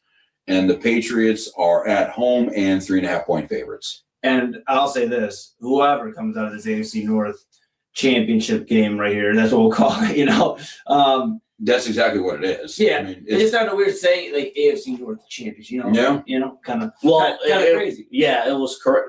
Remember yesterday's NFC South championship really wasn't a championship. Yeah, Yeah, but the Falcons, fuck that. for real. Oh. And I just think, Double said earlier, I think whoever comes out of this game, though, Rob, I think the Houston Texans will probably be favored if we take a look here at one of the sports books or whatever, Vegas. It's I don't think it's going to be a big spread, though. yeah. I don't think any so. of these. That's why I'm so shocked by the Panthers. That Rams-Panthers Well, was. because the Rams have been seen as one of the better teams in the league pretty much all year, with an MVP candidate with Stafford.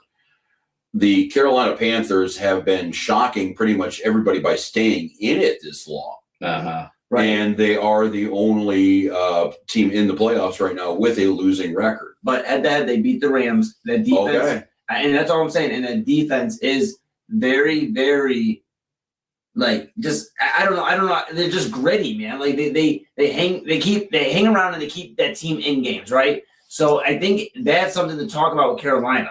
That young, gritty defense is going to keep this game close, and it's going to come down to Bryce Young, Tedderall, McMillan, these young guys, Chubba Hubbard in the backfield, Rico Dowdle, these guys to be a surprise. And that's what it's going to come down to. But I think the Panthers defense will keep them in this game. I'm shocked it's 10 points. I'm not shocked it's 10 points. I mean, you have a team that had an outside shot at the number one seed in the conference as of last week. But look at the last 6 weeks. We talk about what have you done for me lately. The last 4, 5, 6 weeks, they haven't looked like the team from the first half of the year. So the last time these two teams faced off, it was the Sunday after Thanksgiving. Carolina defeated the Rams 31-28 in that matchup. Bryce Young threw for 3 touchdowns, no interceptions, 15 of 20 that night. And the Panthers did break a 6-game winning streak from the Rams. Stafford, to go to Eli's point about Carolina's defense, Matthew Stafford, 18 of 28, 243 yards, 2 touchdowns, 2 interceptions in that matchup. Right, and that's what I think it's going to come down to. Double, is can Carolina's defense be gritty enough to get a few turnovers on Matthew Stafford, put the offense in position? Because if you watch that Carolina-Tampa Bay game, I know Tampa Bay got the victory, but if you watch how Carolina got back in that football game, it was an interception off Baker Mayfield. Linebacker chilling out, jumps into the into the passing lane, takes it the other way. That's how Carolina's going to stay in this game. I think it's going to be I'm closer not than 10 doubting you on points. that. I'm just saying what the casual bettor is looking at right now is you're looking at a team that was, thought of as one of the best teams in the conference, if not the league, the majority of the season. And you're looking at another team that is, I don't think people even realized Carolina was around the division until about 2 weeks ago. Yeah. So, yeah. I'm not calling people crazy for. And it's a playoff team with a losing record. People are going to look, okay. Yeah. That was blind. I'm not calling people crazy for picking the Rams over the Panthers.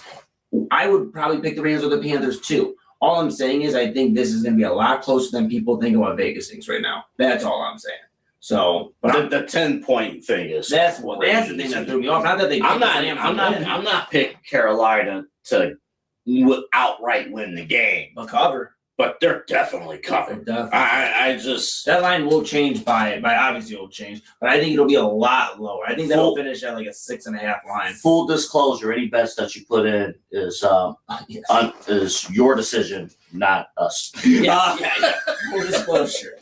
I've had a do whatever you want. Yeah, don't follow my advice on this. I've had a strong year. We ain't already struggling. The year's just started. The last year, I'm having a great year actually. 2026, you already in the hole. No, we had some wins. We had some. We are 4 days into 2026. You were in the hole already. We had some wins. We had some losses.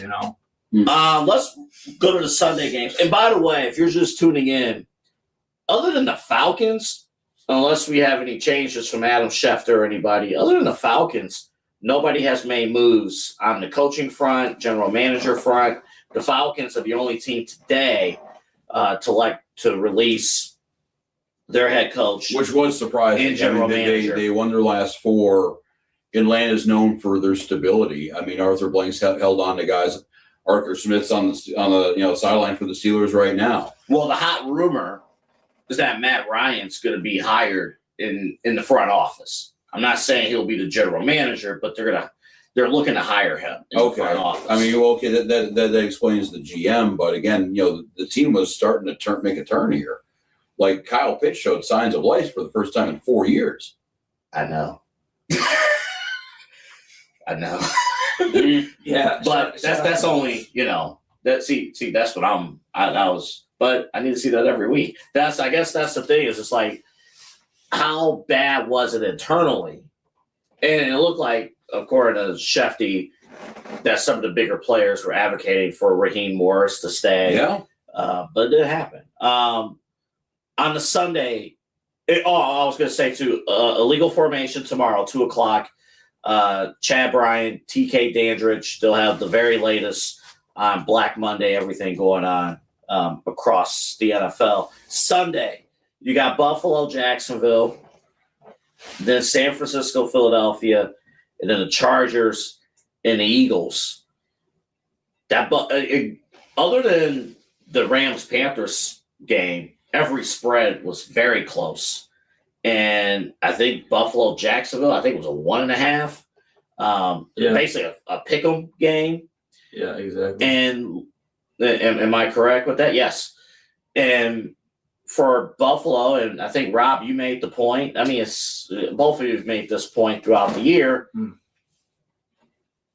Oh, Lamar got away. He just is. He's calling for the receiver too. Oh, he got him. Got him. Wow, what a play! Oh my! He is just good at not getting sacked in the regular season. That was a good throw too. That was an all-around great play. And the defenders even had Lamar wrapped up, Man, back and forth, just like the first game early in December. Yeah, I think Highsmith. Wow. Yeah, he's one of the best in the league at that too. I mean, it's not like there's a schlub here. I mean, yeah, he was wrapped.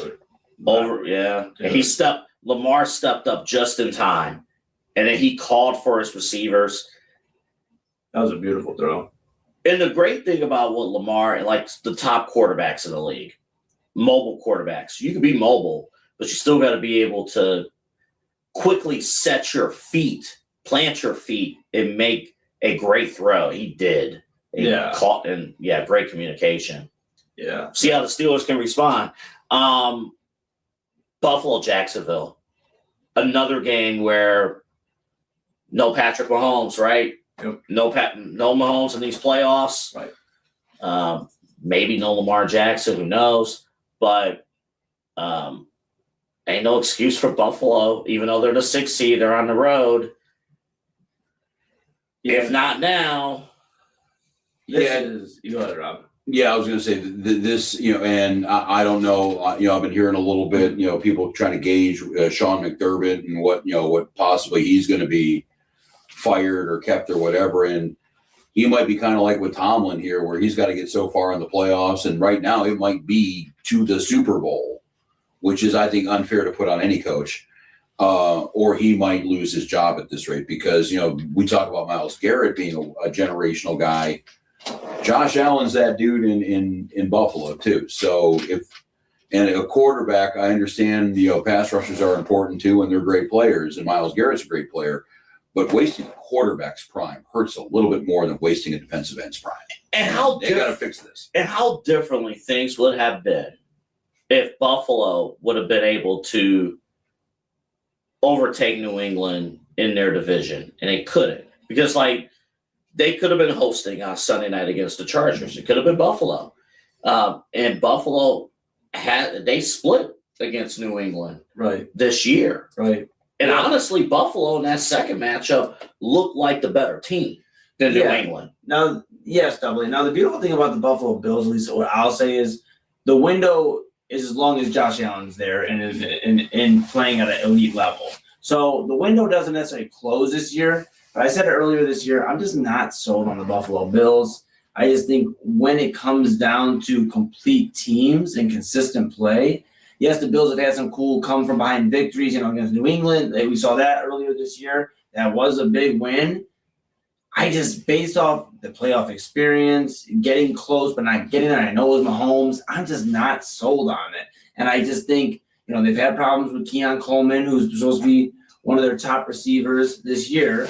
So that's, been an issue. Dalton Kincaid, Dawson Knox, I get they have weapons there, but you're just leaning on guys that, it's not Stephon Diggs and these guys anymore in Buffalo. And I think the window's still there. They'll always be consistently good. They'll always be right around that Super Bowl window or that Super Bowl, berth.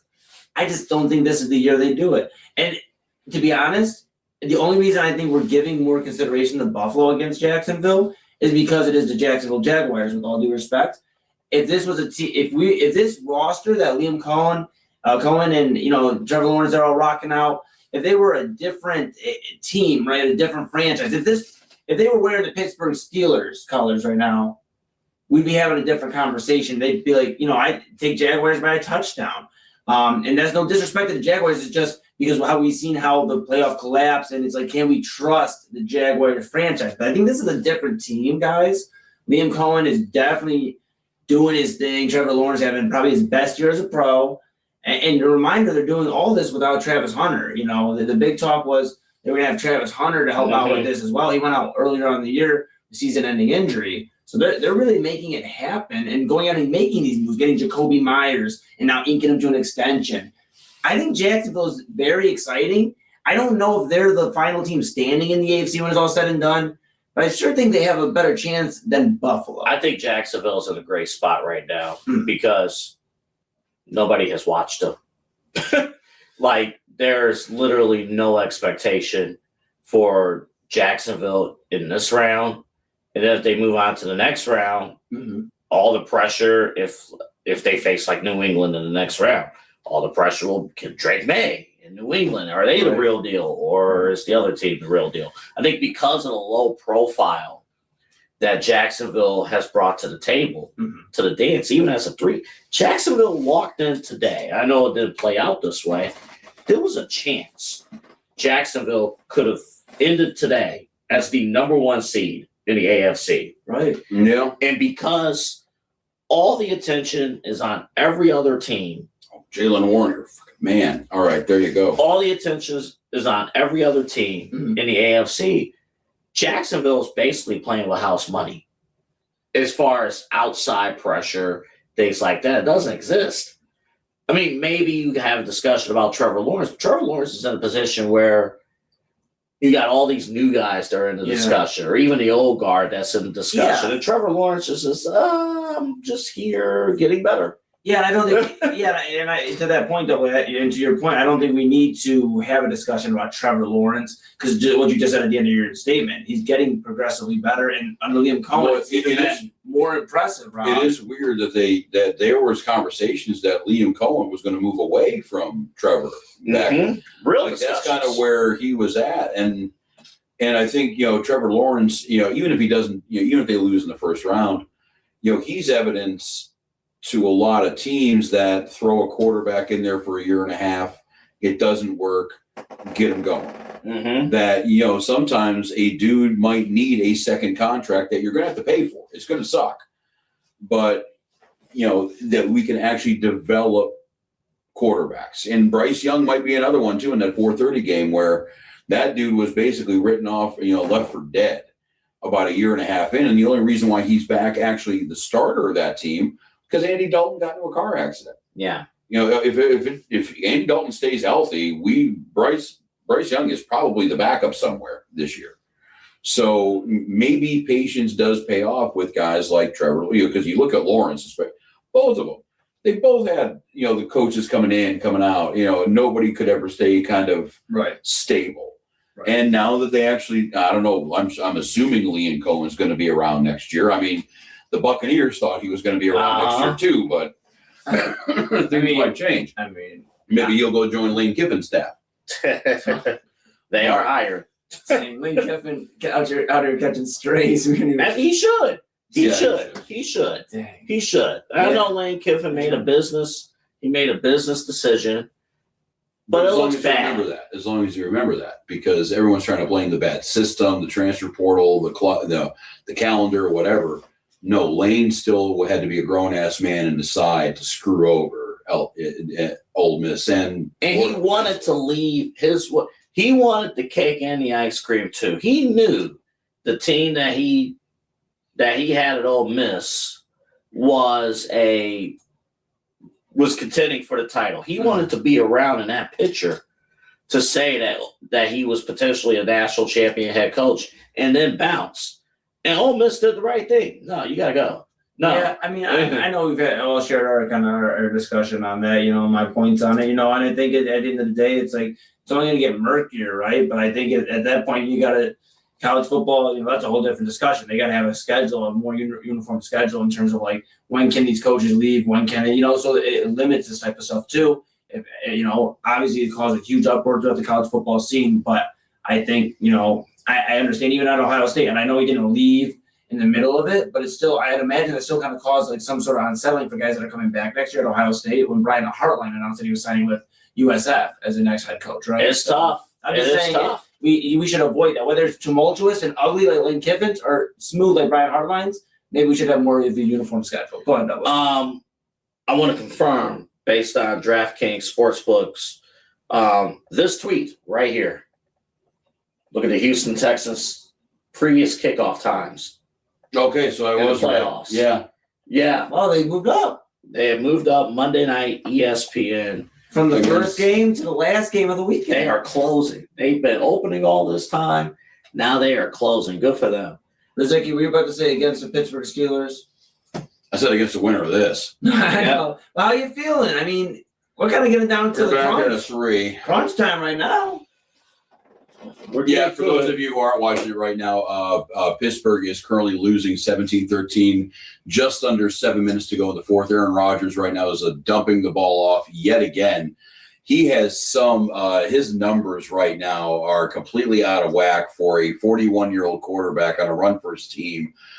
He is 25 of, I think, 40 now, around 200 yards, and we are about 6 minutes to go in the game. Lamar Jackson, you just heard our reactions to him spinning out of a sack and throwing a touchdown of his own. That was the go-ahead score right now. Derrick Henry, 19 carries for 125 yards. He's Derrick Henry. He's a man.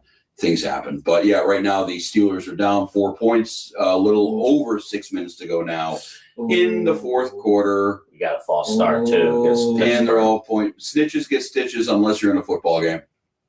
Yeah, we got a false start. You know, the NFL officiating needs Billy Kennedy, like the NBA, to explain rulings. You know, now in the NBA, I think Steph Curry, Boston did this. Mhm. They're now challenging calls at the end of the games just to hear Billy Kennedy announce the decision on things that, I love that.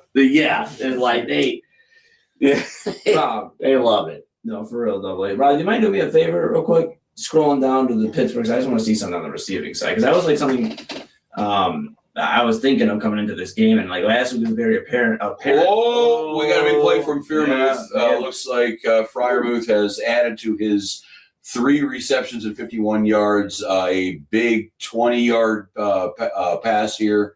First and goal for the Steelers. They're in hurry up, too. They're trying to catch Baltimore napping here. Yeah, all my This is Aaron Rodgers Points for a second. stealing a play. other huddle in here. Well, I think when Aaron realized that the Ravens were actually organized and ready for something like that. Yeah. My point while they're huddling up here, besides that big play just now by Freeman, knew what I was about to say. You know, last week we saw that impact without Calvin Austin. DK Metcalf suspended the last 2 games of the season, including obviously this one, the finale. Now they have Austin back. They're kind of getting some momentum going, but I feel like they've been missing that DK Metcalf alpha wide receiver. When times get tough, you could throw the ball, double A Rob, to DK Metcalf. And yes, Freeman has stepped up with some big plays, obviously. But I just think, relying on Adam Thielen, Scotty Miller, Kelvin Austin, I know he's a wide receiver too, but they're missing the alpha right now. Well, and the other thing, too, that they're missing, and it's almost as big as DK, Darnell Washington, the tight end that they have that is the size of a friggin' house. I mean, he's literally bigger than Joe Thomas was when Thomas was playing, not now when he's actually normal sized. The size of a house, he has pretty good hands, and he's very difficult to tackle. He has been a pretty important safety blanket for Aaron Rodgers the first 3 quarters of the season. He's out right now with a broken arm. He's going to be out for the rest of the season. So, yeah, they're down their best receiver, and no disrespect to Freiermuth, he's been on the team forever, but it seemed like A-Rod was kind of bonding a little bit more with Washington than him. So, yeah, 2 of his main targets right now are sitting on the bench, or in the case of DK, probably sitting in an undisclosed location. Well, speaking of which, Aaron Rodgers, if he needs like 6 months to decide if he's going to play again when he's in that cave, bring his receivers with him. Oh, dude, I just think it's like, we talk about in college, right? We were just talking about like the transfer portal, and we were just talking about like, do you build it homegrown? Do you build it through the transfer portal, or is it a mixture? And for a while, I felt like the Steelers were that like homegrown team. They built it up. I'm not saying they don't have homegrown guys, Rob, but really they've kind of done it through the transfer portal of the NFL the last 4 or 5 years. Well, quarterback, that's been kind of the conundrum since Ben had left. Yeah. They thought Kenny Pickett was going to work. That didn't. Mason Rudolph, that didn't. Duck Hodges. Duck Hodges for a brief second. Looks like Was that Jonnu? on second down, yeah, Rodgers tried to sneak one into Jonnu Smith. Gained a 2, but it's still a 3rd and goal at this time. Now it's on the 2. Did you believe in Duck Hodges? Did you think? No. Okay, all right. No. Yeah, that's a whole No. different. No, that was a cult Yeah. hero. That was, Yeah, that's a Can you whole. believe we lost to that guy?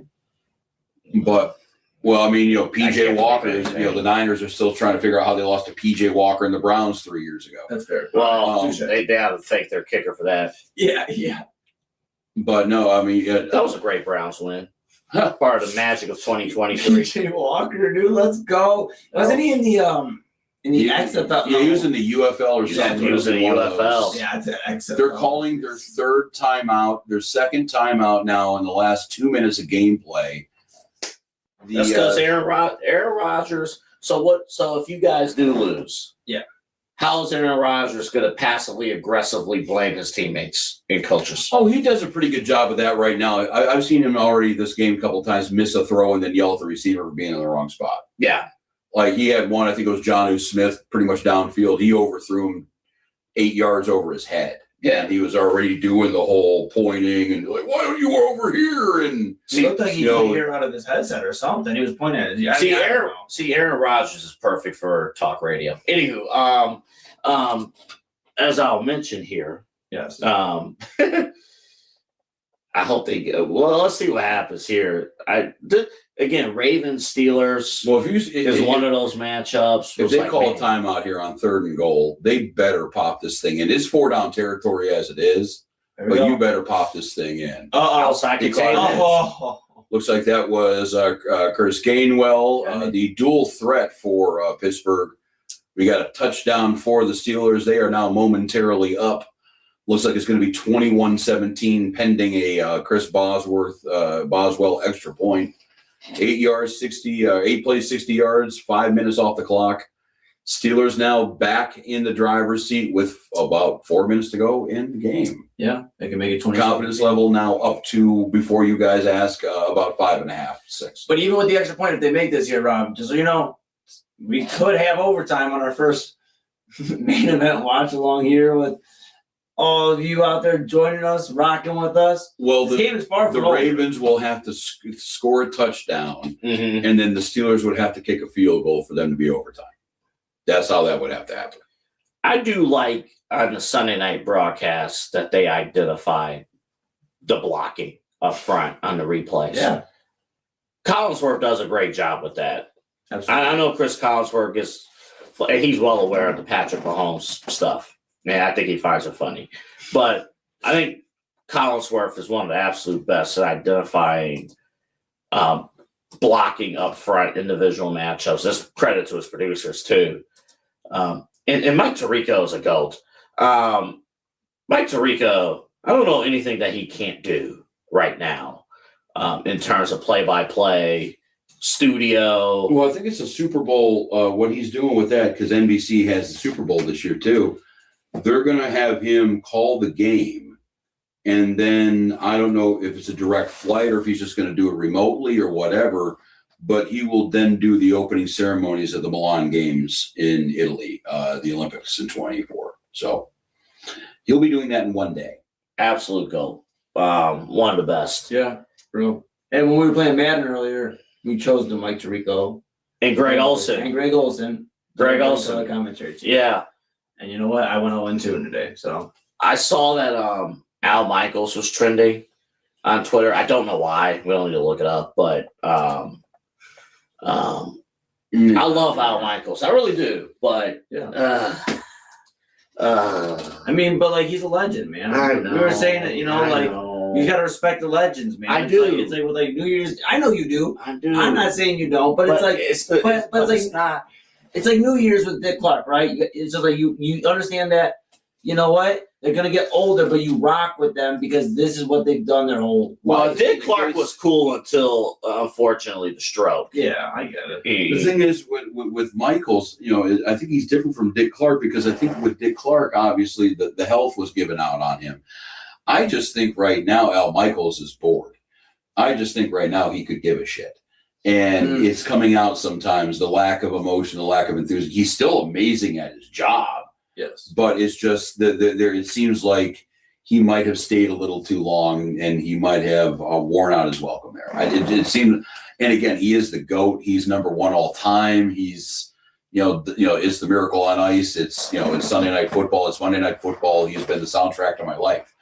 But yeah, I mean, he's still Some people, 82. yeah, some people want to retire differently. I wasn't around obviously when Johnny Carson was hosting the Tonight Show, but I found it amazing that Johnny Carson on television every night for the Tonight Show, and then once he was done, I think he made one appearance on Letterman. He made very few public And appearances. he was pretty much out of the spotlight, period. He just kind of was a recluse. I think he did some voice work for The Simpsons. Yeah. They had him as a guest on there. But yeah, by and large, he was pretty much over it. And Johnny kind of had a way about him too of, some of the guests would say that like they've never seen somebody on air to off air be so dramatically different. He wasn't an asshole all the time. He had his moments, but he would turn off. He would just turn into complete quiet introvert, the moment. But yeah, some people like to just get in and get out. But in the case of Johnny Carson, I think this is what happened to Al Michaels, is they, if Johnny said, "Hey, NBC, I'm done with the Tonight Show," and once he retired, Fox came in and offered him 8 times more money than he was making to begin with, and he was fuck me running. It's gonna come back. Come back. But Zay Flowers, man, dude. Or is it a free play? Does somebody want to guard Zay Flowers on Pittsburgh's defense? But I have to say, I think Michaels right now is if he didn't get offered a boat ton of money, I think he would be quietly retired right now. Could be. Yeah, but you know what? I mean, he only does one game a week. He always did one game a week. I know, it's not like but- they had him working but 6 that's what days I'm a saying. week. I know, but that's what I'm saying. Like, Holding it's just one game defense a and week. sticks. Al Michaels has been doing Ooh. primetime football for as long as my brother's been born. Wow. My brother was born in '87, and he started primetime. See- He started Monday Night Football in '86. But breaking back to this game here, because the Ravens just scored a big touchdown, Zay Flowers yet again. Yeah. It's now going to be 24-20. Hey, here's your touchdown. Let's see if Pittsburgh can score a field goal now. Lamar just says some words that we can't What repeat he on is. these airways. And it's like Zay Flowers. I was just saying that, guys, it's like that is back-to-back plays where he just got like Pittsburgh didn't know where he was on the field. But Who in our league has Zay what Flowers? this is reminding me, though, of is that Thursday night game. They were calling it the Unk Bowl with Flacco. Yeah. And it was just Flacco throwing the ball to T. Higgins. Yep. Literally, or it was Jamar Chase. Yeah. Literally every play, because they know that Pittsburgh wasn't going to do anything to stop him. Like nobody covers him on that play. He No, goes everyone right just through completely just He sliced right You through got- the layers of the defense. looks like Joey Porter Jr. out there on the zone, or Asante Samuel Jr. out there covering literally nobody on his side of the field. Like, he's just chilling. I gotta see it from this angle too, man. This is crazy. Like, dude, Ramsey. I mean, I guess he's playing spy, so I can understand that. It looked like that's crazy, But bro. still, you got to realize too, like a healthy Lamar Jackson, this is his game. Lamar doesn't believe in intermediate throws. It's either going to be something short or it's going to be a bomb down the field. Yeah. This is what he does. Well, the thing is, the Steelers have historically been pretty good at handling it. He was worried there about the penalty until Dude. The Steelers craziest can't get that lucky. The craziest thing, the Browns have always played Lamar, most times have played Lamar well. And what they do, Jim Schwartz, what he does, everything in front. So you're not getting beat deep. Yeah, and you literally saw, if you're watching at home, you literally saw the Steelers defense stand there as more than one Baltimore receiver just went down the field, and they all just kind of stood in their 10-yard back zones to kind of just make sure that the people who weren't there were going to be fine. What do you need to see from Aaron Rodgers A in this touchdown? drive? Yeah, touch. That Yeah, will that's lead pretty to easy. that will lead to a touchdown. Completions? Oh, he's Moving the ball down the field. field. The steel curtain defense right now is more like a piece of tissue paper. So, yeah, it's going to have to be up to the 40-year-old I quarterback. think it's crazy too. Derrick Henry, another big game. Tractor Cito coming out here. Not to pour salt in the wound right now, Rob. But 20 carries, 126 rushing yards, and Lamar 9 completions, 9 of 14, 3 of them tutties. So 1/3 of his passes tonight being a touchdown has really just been the big play that's put the Ravens in position here, because they're not doing anything real. I mean, Derrick Henry's having a great game, but you take away these big passes by Lamar. Well, they need Austin here, They sure do. Pittsburgh, and that's somebody who they didn't have last week against No. Cleveland. Yes. So they need Austin. They got Freermuth, like Rob was saying, they got Freermuth involved on the last drive to lead to a score. So, I'd imagine they go there. I'll tell you one thing. After watching Valdez Scantling, Rob, against Denzel Ward and him try to get a touchdown on him, I want to go to Valdez Scantling. I don't know where this is going. See who's open. See who's available. They got, let's see. Yeah, All I joking aside, though, Denzel Ward did lock up Valdez Scantling last week, though. Just have to say it. We didn't have They to just showed Cam Hayward on the sideline. I'm sure he's trying to figure out how to get more money next year. At this very moment. You got to pay Cam Hayward. Well, no, and I know this isn't about the game at all. My whole thing that irritated me with him was he was the one that looked at Aaron Rodgers and said, "Bro, either you're a Steeler or you're not. I don't want to hear any crap." And then he held out for 3 weeks over money. That's fair. So either you're a Steeler or you're not, dude. Yeah, that's fair. That's fair. But I guess business be business, and He's been there, yeah, Cam Hayward's a legend in Pittsburgh, I feel like. and that's why they had to keep him. Like him and Watt now, they're kind of pressured into making them one helmet guys, and Of course, if the Steelers don't finish off this drive, they lose here. There's obviously going to be a lot of questions internally tomorrow about Mike Tomlin and his future. There's questions right now. But right now, as we're sitting here, we are at about the 49-yard line on the Baltimore side of the ball. 2-minute warning. Aaron Rodgers now throwing back, and Scotty Miller, man. that's Adam Thielen. Yeah, And all that forward progress. Yeah, dude. This is, man, That's why, this is a classic Baltimore-Pittsburgh game. well, This is just- Aaron Rodgers. He wants that redemption of, hey, that Jets run was just a phase. Right. He gets a lot of bad, He literally threw the ball 8 feet, not even 8. Ben Gainwell's another first down for Pittsburgh. It looks like Pittsburgh is moving the ball. Like they have done that in the second half here. So it's just going to be and I'm sure how this is going to end is going to be Pittsburgh with second and goal to go on the 2 with 3 seconds to go. That's because guess what? You had to call a timeout 2 timeouts the last drive. Oh. Yeah, And you are completely out of stops. Looks like Rodgers just burned one out of bounds here, and his eyes look like he burned one too. 2nd and 10. Well, that's game by game. What about No, it's Tom? cold too. I think everybody looks like they've been hanging out with Cheech and Chong. But yeah, Kenneth Gainwell's been pretty important, Rob. You brought him up earlier. We were talking about where's Jalen Warren, but Kenneth Gainwell, 8 catches, 64 yards. He's really kind of, he's leading He's the the safety Steelers. blanket right now Yeah. for Favre. For Favre. Raj, For A-Rod. Yeah, might as well be Favre at this rate. dude, you've hated on him all year, and he's done nothing but almost put your team into the playoffs. We'll see what he does here. Roger Staubach. Oof. No PI? I don't think so. Adam Thielen got tackled by 2 guys in the secondary. Ball wasn't. But my It wasn't favorite, catchable. well, my It wasn't favorite thing catchable. though was a couple of drives ago.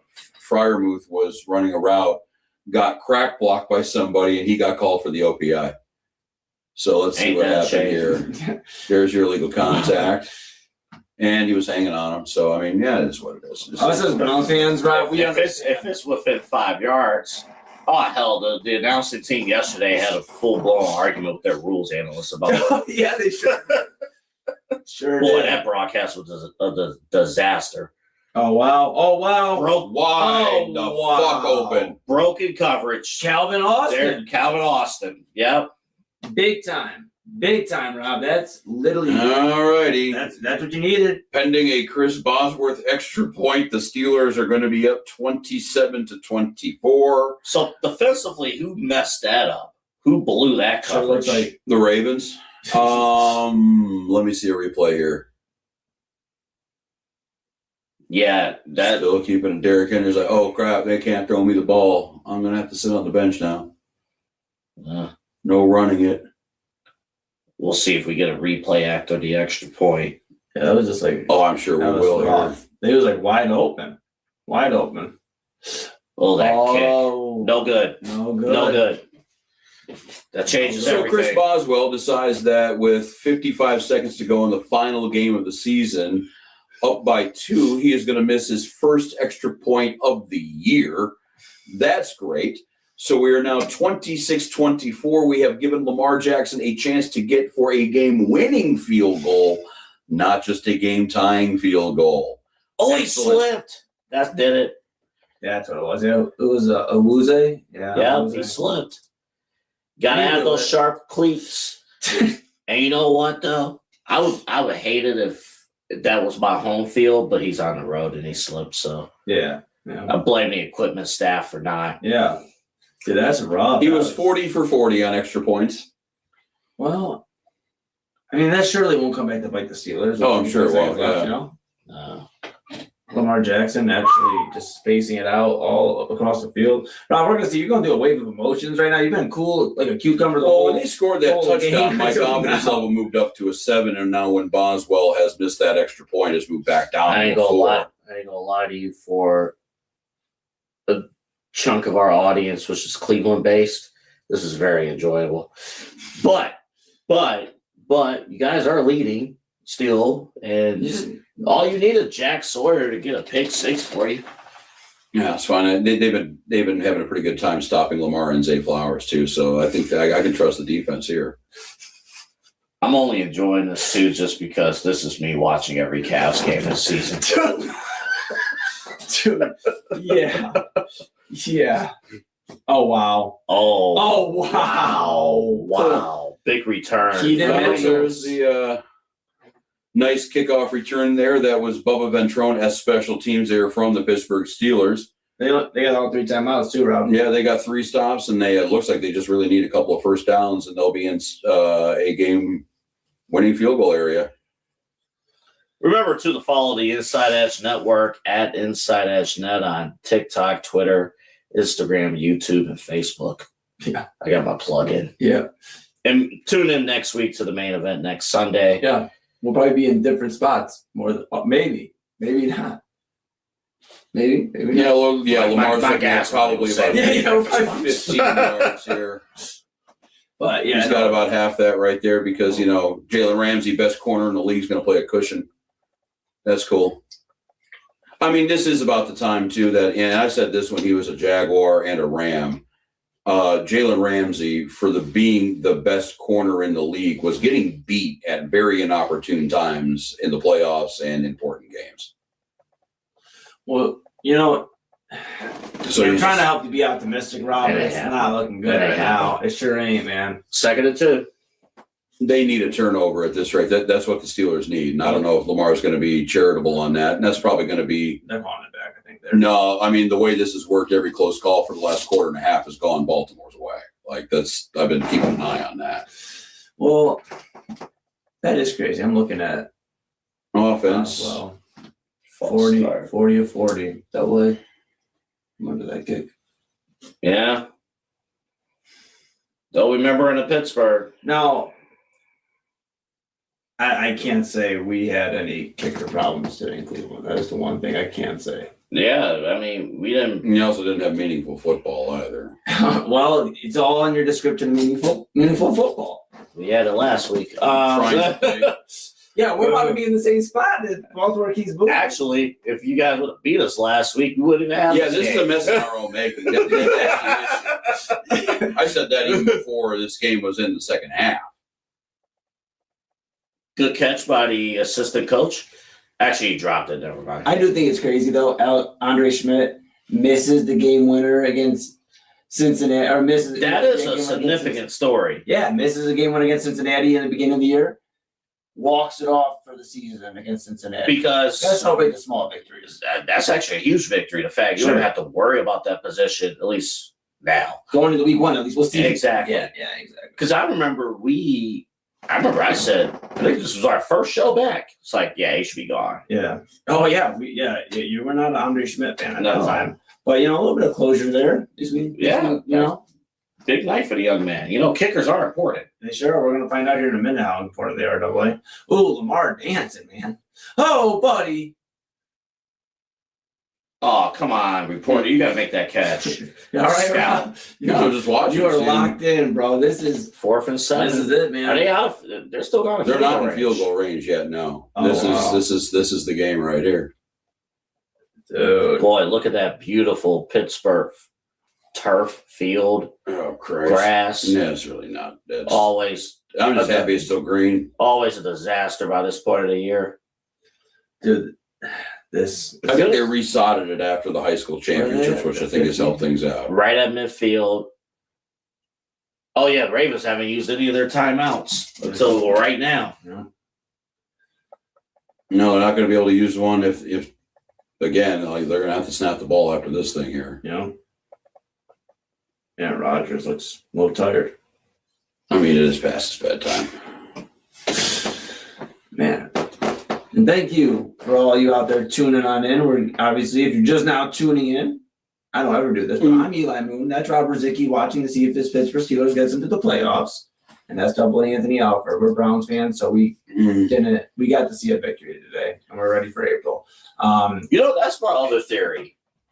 And to quickly reset it here, we got Lamar about ready to take a snap here. It is fourth down at midfield, 14-7, 26-24 Steelers. This is the game right here.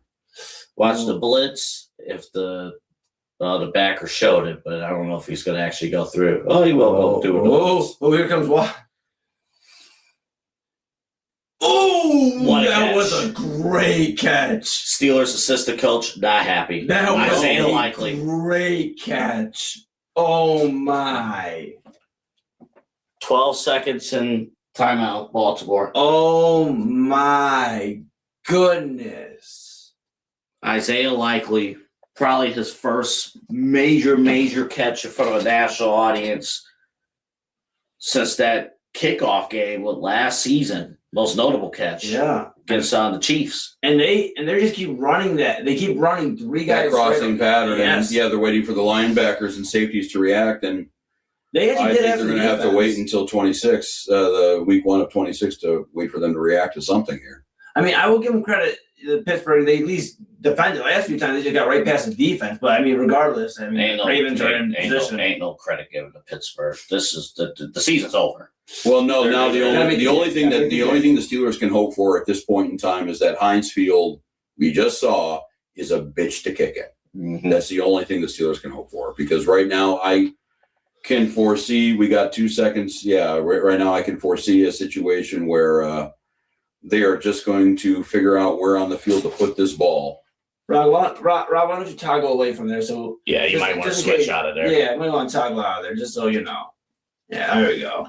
Steelers don't have any timeouts either, so they can't ice the kicker. No, they needed to call 2 timeouts on 1st and goal to try to get the ball in the end zone. But this is what you said, Rob. You had said this is probably going to come down to the wire, and it doesn't come more down to the wire than 2 seconds left and one field goal kick.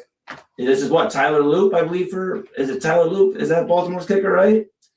I mean, that's... Yeah, well, the one who was having fun with Masseuse's turned bad, so they got rid of him. Right.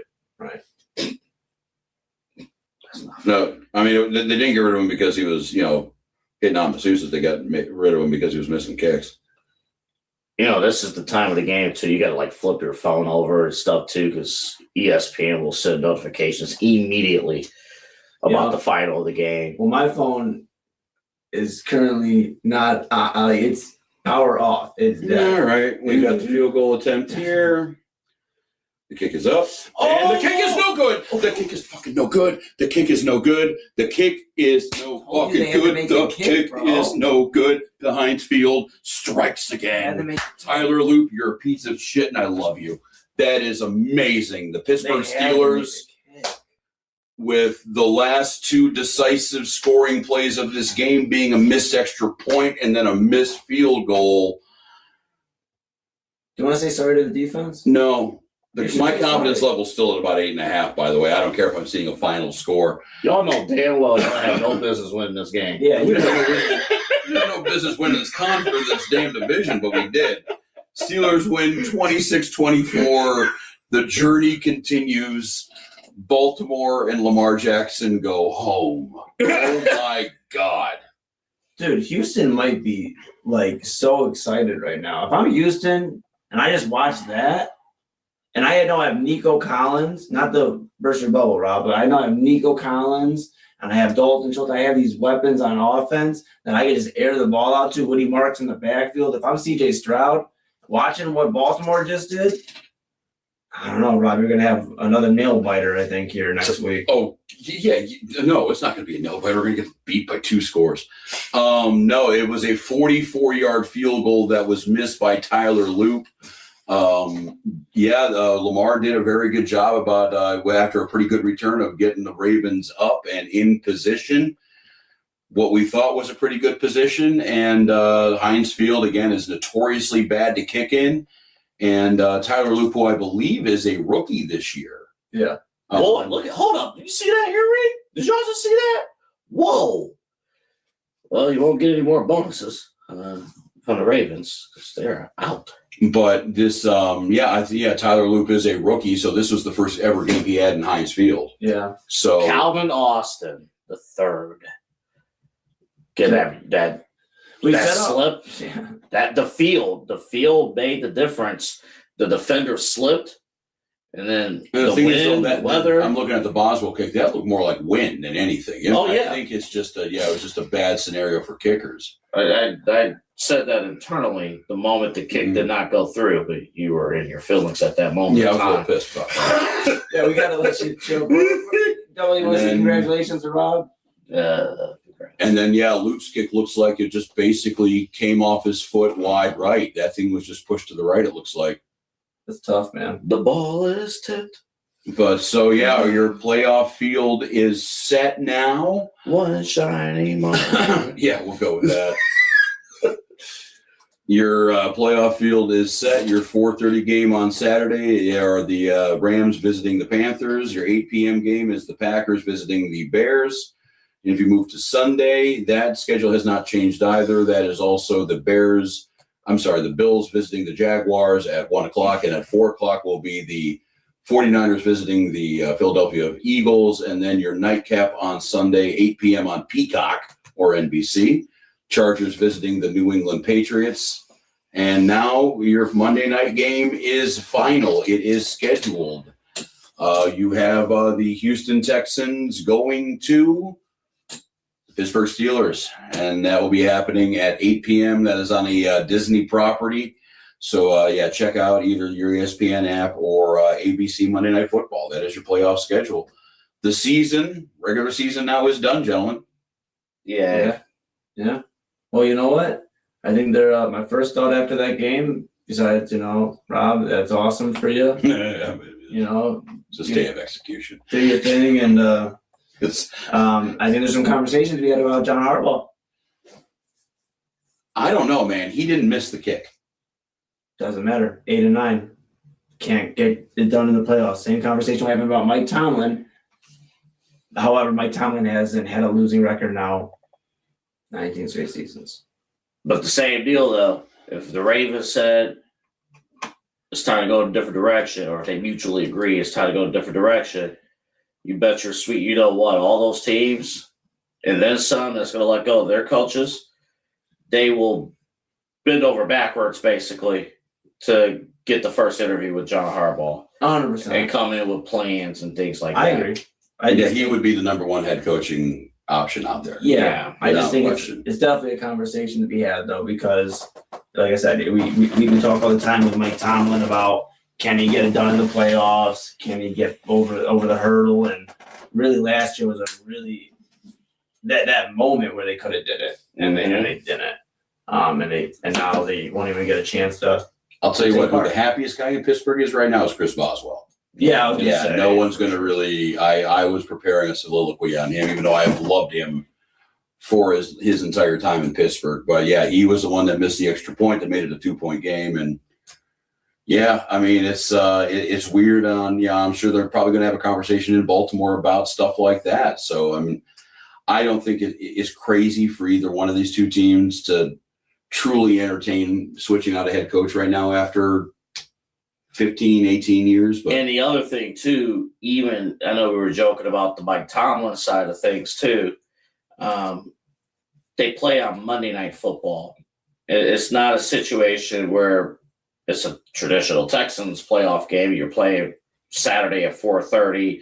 If they would have lost, you would have had time to do stuff. Monday night, you're already a day into the business Now, week. Here is something too that and I don't know, the Monday night playoff game has been a relatively new invention the last couple of years. This goes for the regular season. The Steelers haven't lost at home on Monday night since Chuck Noll was the coach. Was it since 92? 91. 91. Since Bill Cowher never lost at home on Monday night. And two right now, Mike Tomlin has never lost at home on Monday night. Ever. Which There's makes something it about Hank Williams. which makes it even more crazy. But man, I'm just saying, Mike Tomlin, kudos to him for getting this done. But if it gets ugly in Pittsburgh next week against Houston, could be having the same kind of conversations about, is it time for a refresh in Pittsburgh? One quick. Oh yeah. Mike Tomlin hasn't gotten into the clear yet. He needs to win a playoff game. Yep, exactly. One quick thing. We're not going to have too much time to talk about it, but the Niners-Eagles game, that's a crazy one. It is. Like Philadelphia, they're just in a dark, dark place perception-wise, but if they want to move on, they got to take out the team that I think many would have picked as the favorites to win the NFC over the last couple of weeks or so. San Francisco, they were the trendy pick. Yeah. But the Niners, they had a shot of being the 1 seed and not leaving their home venue throughout the entirety of the playoffs, and they lost. Well, and that's to the Seattle. funny thing too with this NFC slot here is you look at the Rams, the Packers, the Eagles, the Niners, all those 5 teams at one point in time were the number 1 seed in the conference, and it wasn't that long ago for most of them. Mm-hmm. Carolina is really the only outlier in that deal, and that's why they're the 10-point dog. But you have all these other teams are. It's a deep deal, and I don't know who's going to really come out of that. Philadelphia that's going to be a dogfight. Now you got 2 physical teams facing each other. I don't know how that's going to work out, but yeah, I mean it's going to be interesting to see with all of these NFL playoff games coming up soon for sure. I'm excited for sure for San Fran, Philly. I think San Fran's upset about how Seattle just ran all over them, obviously, the other night. And I'm excited for that. But I will say, don't sleep on Los Angeles in the 8 o'clock Sunday night game. I know New England's been just putting the beat down on teams. I get it. But don't sleep on Jim Harbaugh and Justin Herbert. Well, I got to keep on remembering, too, because the Chargers always do Charger, but that was the Brandon Staley, Right. Like it's a different head coach right now. Yeah. So it's. And Quentin Johnson, he's finally come around now under Jim Harbaugh. So they got a starting to prove himself receiver. The Keenan Allen's back in Los Angeles, longtime Charger. I mean, should have been a lifelong Charger, should have never been allowed to leave the building. Mm-hmm. But I just think that Chargers defense is good too, right? We didn't know before we got on air just about how the defense has been pretty sound for them all year. So I think the Chargers could be interesting against the Patriots. And if I were to say on the AFC, there's one upset. Me personally, I guess I don't consider Houston an upset over Pittsburgh. I can get their ranked higher. It's 4-5. I think that Chargers team could go into Foxborough and make some noise. You also have a situation you have three West Coast teams traveling to the Eastern time zone to play their playoff games. I'm very curious to see how both LA teams and San Francisco, how they do. Yeah, on the because East those are Coast. straight up East Coast games. That's Carolina, Philly, and New England. That's Boston, Philly, and yeah, that's right on the coast there. Houston's got to travel a little bit, but yeah, I mean, but everybody else is kind of sticking in the same time zone. But yeah, it's going to be. Yeah, I don't know.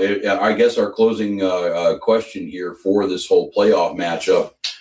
What top seed do you see? What home team do you see going down in this first set of playoff games? Want to go first, LA? You go. All right. Just overall, if I were to just pick one team, AFC, NFC, I think the team that is most susceptible to lose, it's Chicago Bears. if I were to pick a second one, I'm going to double down on it, and I think the New England Patriots. But if you told me I could just choose one, it's Chicago. I think Green Bay upsets Chicago Saturday night. Double A. That Chicago Green Bay one is tough. I think Chicago's going to pull through. I think Philly goes down to San Francisco. I think there's too much bad stuff happening there. Like, I don't trust Philly's offensive line. That's what worries me the most about the Eagles and why they've been struggling. So I'm going to go Philadelphia on that front. And I think Buffalo's going to pull through. It's going to be a tough game. Jacksonville's going to look great. I think Buffalo's going to pull through. So the two early games on Sunday, Jacksonville and Philadelphia, will be won by road teams. I was going to say Philadelphia. I don't want to steal your answer here, so I'm going to go with the easy one. I'm surprised neither one of you two brought this up. How about let's go with the team with the losing record? Let's go with the Carolina Panthers. Let's go with the team that is 7-9 whatever the hell it is, 8-9 as we're talking to you right now. And I like Stafford. I like the Rams. I like McVay. It's the only team really that I'm close to trusting right now because they got a coach and a coach and a quarterback who's done it. Nobody else can really say that at all. So you're facing that against a relatively untested second-year quarterback. Yeah, good luck, Buckaroo. All right, final question. Third-year quarterback, sorry. Yeah, and the only other team that can really say that, Rob, is Philadelphia winning it last year, Sirianni and Jalen Hurts. That is true. But yeah, besides them, the Rams are the only ones that stand out as that. Yeah. Then they're done that. Go ahead, Douglas. I keep on forgetting about Sirianni because he was, I think, whatever. Final question for Opus. Super Bowl matchup, Super Bowl winner. The time has arrived. Our next show, the playoffs will already be underway.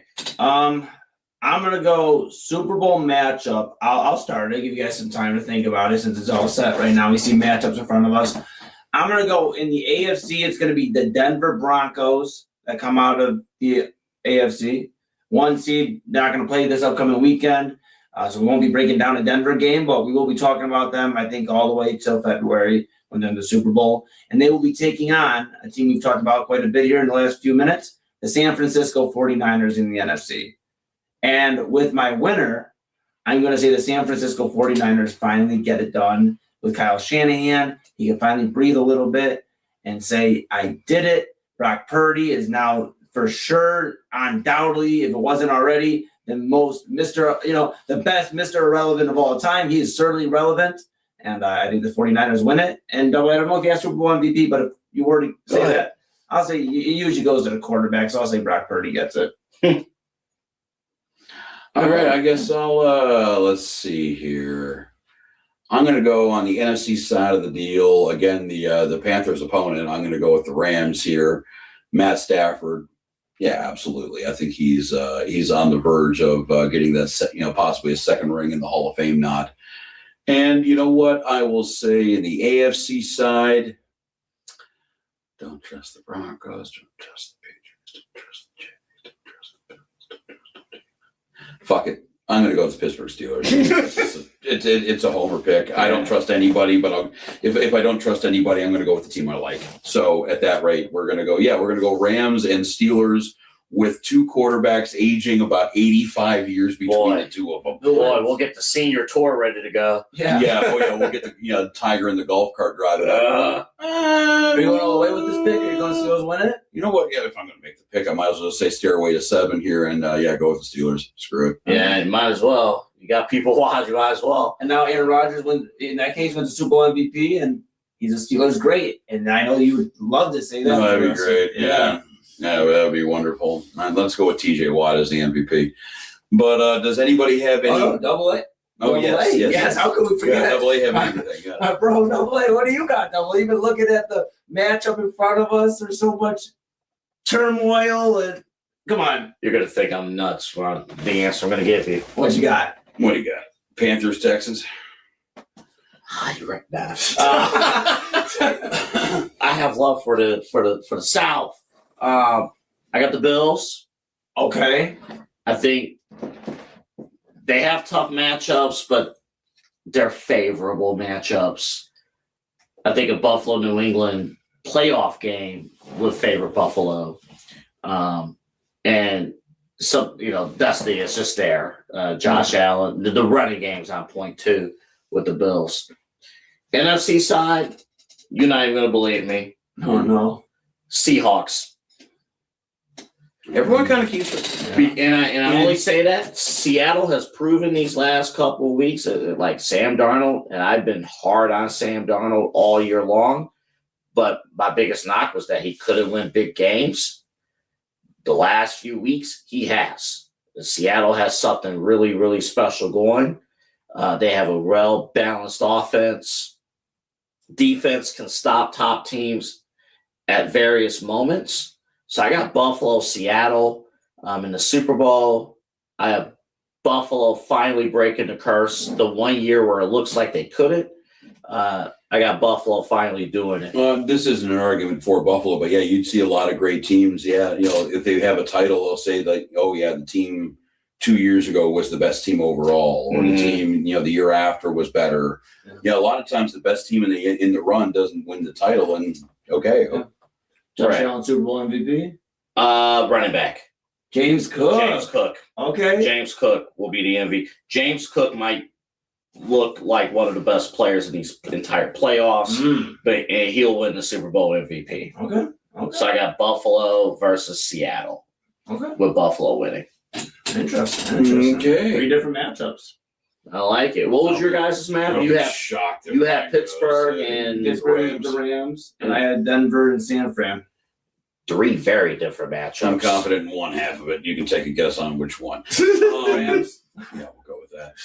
All right, Eli, how'd it go? All right. Well, we're going to close up shop here. I hope you enjoyed this endeavor here. We will try to do maybe some other watch-alongs here with some other stuff. I know we got the World Baseball Classic coming up. We got the World Cup coming up. We also have the Olympics coming up, too. So a lot of big events on the sports calendar, especially the first half of the year. Yeah. So we'll maybe turn into something here. We might be able to find somebody who knows something about soccer maybe, and we can watch some World Cup shit. But, yeah, we'll get – and then, obviously, next Sunday we'll be back and in our normal spots, in our normal format, at our normal time, anywhere between, 7 p.m. and 11:38 p.m., so we don't even know. But keep an eye on all the social medias, the Inside Edge Network stuff. We'll give you a time and a date and everything like that. But, again, thank you for joining us for this endeavor. I'd also like to thank the Pittsburgh Steelers and Tyler Loop for the Ravens for clanking that field goal that has been on, no pun intended, loop here for the last 15 minutes. This is the main event here on the Inside Edge Podcasting Network. Any final thoughts, gentlemen? Real quick. I ain't got nothing. Did you loop that yourself? No, it's just from Twitter. That was one of my thoughts. No, I want to say first show of the new year for main event. Yes, it was. First show of the I year. can't believe Banjo Kazooie made the Sunday Night Football broadcast. I can't believe the Steelers made the fucking playoff. I can't believe it. I did not bet on that when the day started. I can't believe it's not butter. I can't believe it's not butter. Take us home, Rob. All right. Well, yes, thank you for listening, and thank you for being with us here from the last 4 hours plus here. It's about 5 till 12 here in Cleveland, but thank you all for listening. This is the main event here on the Inside Edge Podcasting Network. For AA Anthony Alford, for Eli Moon, I am Rob Rozycki, and for Chris Boswell, this is the main event on the Inside Edge Podcasting Network. We'll see you soon.